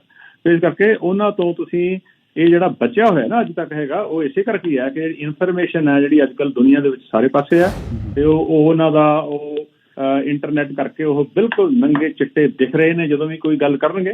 ਤੇ ਇਸ ਕਰਕੇ ਉਸ ਤੋਂ ਡਰਦੇ ਹੋਏ ਕਰ ਰਹੇ। ਅਦਰਵਾਈਜ਼ ਤੁਸੀਂ ਜੇ ਸੋਚੋ ਵੀ ਉਹ ਆਪਣੀ ਸਿਆਣਪ ਨਾਲ ਕਰ ਰਹੇ ਆ, ਉਹ ਸਿਆਣਪ ਦੇ ਨਾਲ ਨਹੀਂ ਅਸਰ ਕਰ ਰਹੇ। ਆਪਣੀ ਇਨਵੋਲਵਮੈਂਟ ਦੇ ਇੱਥੋਂ ਦੂਰ ਜਿਹੜੇ ਆਪਾਂ ਬੈਠੇ ਗੱਲਾਂ ਕਰਦੇ ਆ ਕਿਵੇਂ ਇਹ ਉਹ ਉਸ ਤੋਂ ਹੀ ਡਰਦੇ ਜਿਹੜੇ ਹੈਗਾ ਹੋਰ ਕਿਸੇ ਜਿਹਾ ਸਟੈਪ ਨਹੀਂ ਲੈ ਰਹੇ। ਸੋ ਦੋਸਤੋ, ਹੈਰੀ ਧਾਲੀਵਾਲ ਸਾਹਿਬ ਦੇ ਨਾਲ ਸਾਡੀ ਇਹ ਗੱਲਬਾਤ ਹੋ ਰਹੀ ਸੀ। ਹਰਜਿੰਦਰ ਗਿੱਲ ਸ਼ੋ 1350 AM ਦੇ ਉੱਪਰ ਤੁਸੀਂ ਸਾਨੂੰ ਸੁਣ ਰਹੇ ਹੋ। ਤੇ ਧਾਲੀਵਾਲ ਸਾਹਿਬ, ਆਪਾਂ ਵਾਈਂਡ ਅਪ ਕਰੀਏ ਹੁਣ ਇਸ ਨੋਟ ਤੇ ਦੁਬਾਰਾ ਫਿਰ ਕਿ ਤੁਸੀਂ ਕੀ ਸੋਚਦੇ ਹੋ ਹੁਣ ਜਿਹੜੇ ਲੋਕ ਨੇ, ਲਿਸਨਰ ਨੇ, ਉਹ ਕਿਵੇਂ ਸਪੋਰਟ ਕਰਨ ਜਿਹੜਾ ਤੁਸੀਂ ਪ੍ਰਪੋਜ਼ਲ ਦੇ ਰਹੇ ਹੋ? ਬਿਲਕੁਲ, ਮੈਂ ਇਹੀ ਕਹਿ ਰਿਹਾ, ਜਿਹੜਾ ਵੀ ਤੁਹਾਡਾ ਪ੍ਰੋਗਰਾਮ ਸੁਣ ਰਹੇ ਨੇ ਜਾਂ ਗਾਹਾਂ ਦੀ ਗਾਹ ਹੈਗਾ, ਉਹਨਾਂ ਕੋਲੇ ਕੋਈ ਵੀ ਉਹਨਾਂ ਦਾ ਕੰਟੈਕਟ ਹੈਗਾ ਕਿਸੇ ਤਰੀਕੇ ਨਾਲ ਵੀ, ਆਪਣੇ ਜਿਹੜੇ ਨੁਮਾਇੰਦੇ ਨੇ, ਭਾਵੇਂ ਉਹ ਟਰਸਟੀ ਹੈ, ਭਾਵੇਂ ਕਾਉਂਸਲਰ ਹੈ, ਭਾਵੇਂ MLA ਹੈ, MPP ਹੈ ਔਰ MP ਹੈ ਜੀ, ਉਹਨਾਂ ਨੂੰ ਕਿਸੇ ਨਾ ਕਿਸੇ ਤਰੀਕੇ ਦੇ ਨਾਲ ਆਪਣੀ ਭਾਵਨਾ ਜਿਹੜੀ ਹੈ ਉਹਨਾਂ ਨੂੰ ਦੱਸੋ ਵੀ ਮੈਂ ਜਿਹੜਾ ਉਸ ਪ੍ਰੋਟੈਸਟ ਬਾਰੇ ਉਹਨਾਂ ਦੀ ਜਿਹੜੀ ਹੈ ਹਿਊਮਨ ਰਾਈਟਸ ਦੇ ਪੁਆਇੰਟ ਆਫ ਵਿਊ ਤੋਂ ਤੁਸੀਂ ਕੀ ਸੋਚਦੇ ਹੋ। ਤੇ ਉਹ ਜਦੋਂ ਉਹਨਾਂ ਦੇ ਕੋਲੇ ਤੁਹਾਡਾ ਇਹ ਜਾਏਗਾ ਤਾਂ ਉਹ ਜ਼ਰੂਰ ਉਹ ਉਤਸ਼ਾਹਤ ਹੋਣਗੇ ਇਹ ਜੀ ਚਿੱਠੀਆਂ ਉੱਤੇ ਲਿਖਣ ਵਾਸਤੇ, ਤੇ ਹਾਈ ਕਮਿਸ਼ਨ ਨੂੰ ਤੁਹਾਡੀਆਂ ਜਿਹੜੀਆਂ ਭਾਵਨਾਵਾਂ ਉਹ ਉੱਥੇ ਰਜਿਸਟਰ ਕਰਨ ਵਾਸਤੇ ਵੀ ਅਸੀਂ ਉਹਨਾਂ ਦੀ ਜਿਹੜੀ ਵੈਲ ਬੀਇੰਗ ਵਾਸਤੇ ਅਸੀਂ ਚਿੰਤਤ ਹੈ ਕਿ ਜਿਹੜਾ ਇਹ ਮਾਮਲਾ ਹੈਗਾ ਇਹਨੂੰ ਕਿਸੇ ਫੋਰਸ ਨਾਲ ਨਹੀਂ, ਇੱਕ ਡਾਇਲਾਗ ਦੇ ਨਾਲ ਸੁਲਝਾਇਆ ਜਾਵੇ। ਇਹ ਤੁਸੀਂ ਜੋ ਵੀ ਕੋਸ਼ਿਸ਼ ਕਰ ਸਕਦੇ ਹੋ ਉਹ ਕੋਸ਼ਿਸ਼ ਕਰਨੀ ਚਾਹੀਦੀ ਹੈ। ਅੱਛਾ, ਇਹਨੂੰ ਤੁਸੀਂ ਟਾਈਮ ਬਾਉਂਡ ਕੀਤਾ ਜੀ ਕਿ ਜਾਂ ਕਿਤੇ ਇਹ ਨਾ ਹੋਵੇ ਕੱਲ ਨੂੰ ਕੋਈ ਆਬਜੈਕਸ਼ਨ ਇਹ ਬਣਾ ਕੇ ਬੈਠ ਵੀ ਜੀ ਅਸੀਂ ਕੰਮ ਕਰ ਰਹੇ ਸੀ ਤੇ ਕੰਮ ਕਰਦੇ ਕਰਦੇ ਮਹੀਨਾ ਹੋ ਗਿਆ ਜੀ, ਤੇ ਤੁਸੀਂ ਕੋਈ ਟਾਈਮ ਫਰੇਮ ਦਿੱਤਾ ਜੀ ਕਿ ਕਿੰਨੇ ਕੁ ਟਾਈਮ 'ਚ ਕਰ ਦੇਣਾ ਚਾਹੀਦਾ ਇਸ ਤਰ੍ਹਾਂ? ਨਹੀਂ, ਉਹ ਦੇਖਾਂਗੇ ਉਹਦਾ ਜਦੋਂ ਅੱਜ ਕੱਲ੍ਹ ਤੁਹਾਡੇ ਕੋਲ ਸਾਰਿਆਂ ਦਾ ਈਮੇਲ ਆ ਗਈ ਹੈ ਤੇ ਉਸ ਤੋਂ ਬਾਅਦ ਉਹਨਾਂ ਨੂੰ ਕੋਈ ਉਸ ਤੋਂ ਬਾਅਦ ਕਮਿਊਨੀਕੇਸ਼ਨ ਕਰਨੀ ਹੈ। ਅਸੀਂ ਕਿਹਾ ਵੀ ਹਾਂ ਇੰਨੀ ਤਰੀਕ ਨੂੰ ਅਸੀਂ ਲੈਟਰ ਦੇਣਾ ਹੈ, ਸਾਡੇ ਕੋਲੇ 10 ਦੇ ਨਾਂ ਆਲਰੇਡੀ ਆ ਗਏ ਹੈ। If you are still sort of thinking about it, please go ahead and do it and then give it to us. So ਉਹ ਆਪਾਂ ਹਾਲੇ I think it will take a week or 10 days. We'll see what happens. ਉਹਨਾਂ ਦਾ response measure ਕਰਾਂਗੇ। Otherwise ਜੇ ਨਹੀਂ ਕਰਨਗੇ ਤਾਂ fine, ਇਹ ਨਹੀਂ ਕਹਿਣਗੇ ਵੀ ਸਾਨੂੰ ਕਿਹਾ ਨਹੀਂ ਕਿਸੇ ਨੇ। ਉਹ ਇਹ ਹੈ ਵੀ ਜਦੋਂ ਗਾਹ ਨੂੰ ਉਹ ਹੈਲਪ ਲੈਣ ਆਉਣਗੇ, ਹੁਣ ਜਿਹੜੇ ਮੇਰੀ MPP ਹੈ ਮੈਂ ਉਹਦੇ ਨਾਲ ਪਰਸਨਲੀ ਗੱਲ ਕੀਤੀ ਹੈ, ਮੈਂ ਇੱਥੋਂ ਦੇ ਜਿਹੜੇ 2-3 ਆਪਣੇ ਮਿਨਿਸਟਰ ਨੇ ਉਹਨਾਂ ਨਾਲ ਵੀ ਗੱਲ ਕੀਤੀ ਹੈ, ਤੇ ਜਿਹੜੇ ਬੰਦੇ ਸਾਡੇ ਨਾਲ ਐਗਰੀ ਕਰਦੇ ਆ ਕਰਨਗੇ ਠੀਕ ਹੈ, ਜਿਹੜੇ ਬੰਦੇ ਨਹੀਂ ਕਰਨਗੇ ਉਹਨਾਂ ਨੂੰ ਉਸ ਚੀਜ਼ ਦਾ ਜਵਾਬ ਦੇਣਾ ਪਏਗਾ। ਅਸੀਂ ਜਿਵੇਂ ਹੁਣ ਇੱਥੇ ਬੋਲਦੇ ਆ ਤੇ ਇਸੇ ਤਰ੍ਹਾਂ ਉਹਨਾਂ ਇਲੈਕਸ਼ਨਾਂ ਵਿੱਚ ਵੀ ਬੋਲਾਂਗੇ ਵੀ ਇਹਨਾਂ ਨੇ ਉਸ ਵਕਤ ਇਹਨਾਂ ਦਾ ਕੀ ਸਟੈਂਡ ਸੀਗਾ। So this is what it is. ਜਿਹੜੀ ਪੋਲਿਟਿਕਸ, ਜਿਹੜੀ ਤੁਹਾਡੀ ਪਬਲਿਕ ਲਾਈਫ ਹੈ, ਸੋ ਫਾਲੋ ਅਪਸ ਤੁਸੀਂ ਕਹਿੰਦੇ ਹੋ ਵੀ ਫਾਲੋ ਅਪਸ ਜਿਹੜੇ ਆਟੋਮੈਟਿਕਲੀ ਇਸ ਤਰ੍ਹਾਂ ਦੇ ਹੋ ਜਾਣਗੇ? ਹਾਂਜੀ ਹਾਂਜੀ, ਬਿਲਕੁਲ ਬਿਲਕੁਲ, ਅਸੀਂ ਫਾਲੋ ਅਪ ਕਰਾਂਗੇ। ਕਾਫੀ ਬੰਦੇ ਆ ਅਸੀਂ ਜਿਵੇਂ ਹੁਣ ਮੈਂ ਲੱਗਿਆ ਹੋਇਆ, ਇਸੇ ਤਰ੍ਹਾਂ ਹੋਰ ਵੀ ਅਸੀਂ ਸਾਰੇ ਆ ਵੀਕਐਂਡ ਤੱਕ ਸਾਰੇ ਜਾਣੇ ਉਹਦੇ 'ਚ ਐਕਟੀਵੇਟ ਹੋ ਜਾਣਗੇ ਤੇ ਅਸੀਂ ਫੋਨ ਕਰਕੇ ਉਹਨਾਂ ਦੀ ਪੁੱਛਾਂਗੇ ਉਹਨਾਂ ਦੀ ਕੀ ਰਾਏ ਹੈਗੀ ਹੈ, ਕਿੰਨੇ ਬੰਦੇ ਸਾਈਨ ਕਰਨੇ। ਸਾਨੂੰ ਮੇਰੇ ਖਿਆਲ ਹੋ ਸਕਦਾ ਵੀਕਐਂਡ ਤੱਕ ਪਤਾ ਲੱਗ ਜਾਏ ਵੀ ਕਿੰਨੇ ਕੁ ਬੰਦੇ ਸਾਈਨ ਕਰਨ ਨੂੰ ਤਿਆਰ ਆ, ਤੇ then we will pursue other people also ਵੀ ਹਾਂ ਇੰਨੇ ਕੁ ਬੰਦੇ ਤਿਆਰ ਨੇ ਵੀ ਤੁਸੀਂ ਵੀ ਜੇ ਛੇਤੀ ਕਰਨੇ ਤਾਂ ਅਸੀਂ ਫਿਰ ਡੈਡਲਾਈਨ ਉਸ ਹਿਸਾਬ ਦੇ ਨਾਲ ਅਸੀਂ ਸੈੱਟ ਕਰਾਂਗੇ। ਸਰ ਬਹੁਤ ਮਿਹਰਬਾਨੀ ਜੀ, ਥੈਂਕ ਯੂ ਸੋ ਮਚ। ਕੁਛ ਹੋਰ ਕਹਿਣਾ ਚਾਹੋ ਤਾਂ ਫਿਰ ਆਪਾਂ ਸਮਾਪਤ ਕਰ ਦਿੰਦੇ ਜੀ। ਨਹੀਂ ਜੀ, ਬਸ ਸਾਰਿਆਂ ਨੂੰ ਇਹੀ ਬੇਨਤੀ ਹੈ ਵੀ ਆਪਣਾ ਤਿਲ ਫੁੱਲ ਜਿਹੜਾ ਹੈਗਾ ਕੋਈ ਵੀ ਹਿੱਸਾ ਜੇ ਕਿਸੇ ਨੇ ਪਾਉਣਾ ਹੈ, ਮੈਨੂੰ ਪਤਾ ਇਸ ਤੋਂ ਬਾਹਰ ਬੈਠੇ ਕਈ ਵਾਰੀ ਤੁਹਾਡਾ ਜਾਣ ਨੂੰ ਜੀ ਕਰਦਾ, ਮੇਰੇ ਕੋਲ OCI ਹੈ ਨਹੀਂ ਗੀ, ਮੇਰੇ ਕੋਲ ਕੈਨੇਡੀਅਨ ਪਾਸਪੋਰਟ ਹੈ, ਮੈਂ ਉੱਥੇ ਨਹੀਂ ਜਾ ਸਕਦਾ ਤੇ ਮੈਂ ਇਹ ਮਹਿਸੂਸ ਕਰਦਾ ਵੀ ਮੈਂ ਇਸ ਤਰ੍ਹਾਂ ਇਹਦੇ ਵਿੱਚ ਯੋਗਦਾਨ ਪਾ ਸਕਦਾ। ਤੁਸੀਂ ਵੀ ਜੇ ਇਸ ਤਰ੍ਹਾਂ ਸਮਝਦੇ ਹੋ ਤੇ ਇੱਕ ਘੱਟੋ ਘੱਟ ਉਹਨੂੰ ਆਪਣੇ ਨੁਮਾਇੰਦੇ ਨੂੰ ਫੋਨ ਕਾਲ ਕਰਕੇ ਤੇ ਉਹਨੂੰ ਥੋੜਾ ਜਿਹਾ ਹਿਲਾ ਕੇ ਉਹਨੂੰ ਕਹਿ ਕੇ ਵੀ ਹਾਂ ਵੀ ਉਹਦੇ ਤੇ ਤੁਸੀਂ ਸਾਈਨ ਕਰੋ। ਮੈਂ ਚਾਹੁੰਦਾ ਵੀ ਜਿਹੜਾ ਉੱਥੋਂ ਦੇ ਲੋਕਾਂ ਦੀ ਜਿਹੜੀ ਵੈਲਬੀਇੰਗ ਆ ਤੇ ਇਹਦੇ ਨਾਲ ਤੁਸੀਂ ਉੱਥੇ ਉਹਨਾਂ ਦੇ ਬੈਠਿਆਂ ਦਾ ਕੋਈ ਨਾ ਕੋਈ ਜਿਹੜਾ ਹਿੱਸਾ ਪਾ ਸਕਦੇ। ਥੈਂਕ ਯੂ ਸਰ, ਬਹੁਤ ਮਿਹਰਬਾਨੀ ਜੀ, ਥੈਂਕ ਯੂ ਸੋ ਮਚ ਜੀ, ਸ਼ੁਕਰੀਆ। ਸੋ ਦੋਸਤੋ, ਇਹ ਸਨ ਹੈਰੀ ਧਾਲੀਵਾਲ ਸਾਹਿਬ। ਸੋ ਇਹਨਾਂ ਨੇ ਜਿਸ ਤਰ੍ਹਾਂ ਇਹਨਾਂ ਨੇ ਦੱਸਿਆ ਕਿ ਅਸੀਂ ਇੱਥੇ ਕੈਨੇਡਾ ਦੇ ਵਿੱਚ ਬੈਠੇ ਹੋਏ ਕਿਸਾਨੀ ਅੰਦੋਲਨ ਦਾ ਹਿੱਸਾ ਕਿਵੇਂ ਬਣ ਸਕਦੇ ਹਾਂ, ਤੇ ਇਹ ਇੱਕ ਉਹਨਾਂ ਨੇ ਕਿਹਾ ਕਿ ਸਾਨੂੰ ਕੋਸ਼ਿਸ਼ ਕਰਨੀ ਪੈਣੀ ਹੈ ਕਿ ਅਸੀਂ ਜਿਹੜੇ ਸਾਡੇ ਚੁਣੇ ਹੋਏ ਨੁਮਾਇੰਦੇ ਆ ਉਹਨਾਂ ਨੂੰ ਔਨਬੋਰਡ ਕਰੀਏ, ਉਹਨਾਂ ਨੂੰ ਇਸ ਕੰਮ ਦੇ ਲਈ ਕਹਿ ਲਈਏ ਕਿ ਕੋਈ ਨਾ ਕੋਈ ਆਪਣੇ ਵੱਲੋਂ ਈਮੇਲਸ ਦੇ ਜ਼ਰੀਏ ਜਾਂ ਫੋਨ ਕਾਲਸ ਦੇ ਜ਼ਰੀਏ ਪੁਸ਼ ਕਰੀਏ ਕਿ ਉਹ ਇੱਕ ਸਾਂਝੇ ਤੌਰ ਦੇ ਉੱਤੇ ਆਪਣੇ ਵੱਲੋਂ ਕੋਈ ਇਸ ਤਰ੍ਹਾਂ ਦੀ ਅਪੀਲ ਜਾਂ ਕੋਈ ਮਤਾ ਜਾਂ ਕੋਈ ਪ੍ਰਪੋਜ਼ਲ ਬਣਾ ਕੇ ਗਵਰਨਮੈਂਟ ਆਫ ਇੰਡੀਆ ਤੱਕ ਪਹੁੰਚਦੀ ਕਰਨ। ਸੋ ਇਸ ਗੱਲਬਾਤ ਨੂੰ ਤੁਹਾਡੇ ਤੱਕ ਪਹੁੰਚਦਾ ਕਰਨ ਦੇ ਲਈ ਸਾਡੀ ਰੀਮੈਕਸ ਗੋਲਡ ਦੀ ਟੀਮ ਵੱਲੋਂ ਸਪਾਂਸਰ ਕੀਤਾ ਗਿਆ।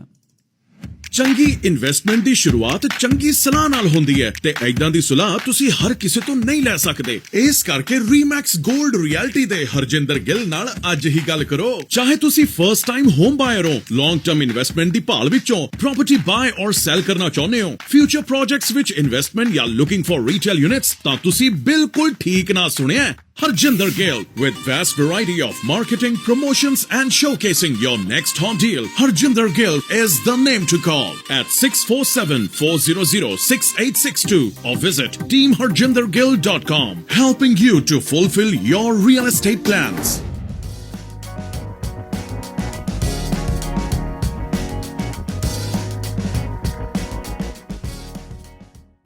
For all our latest updates, please subscribe G Media Group YouTube channel and press the bell icon.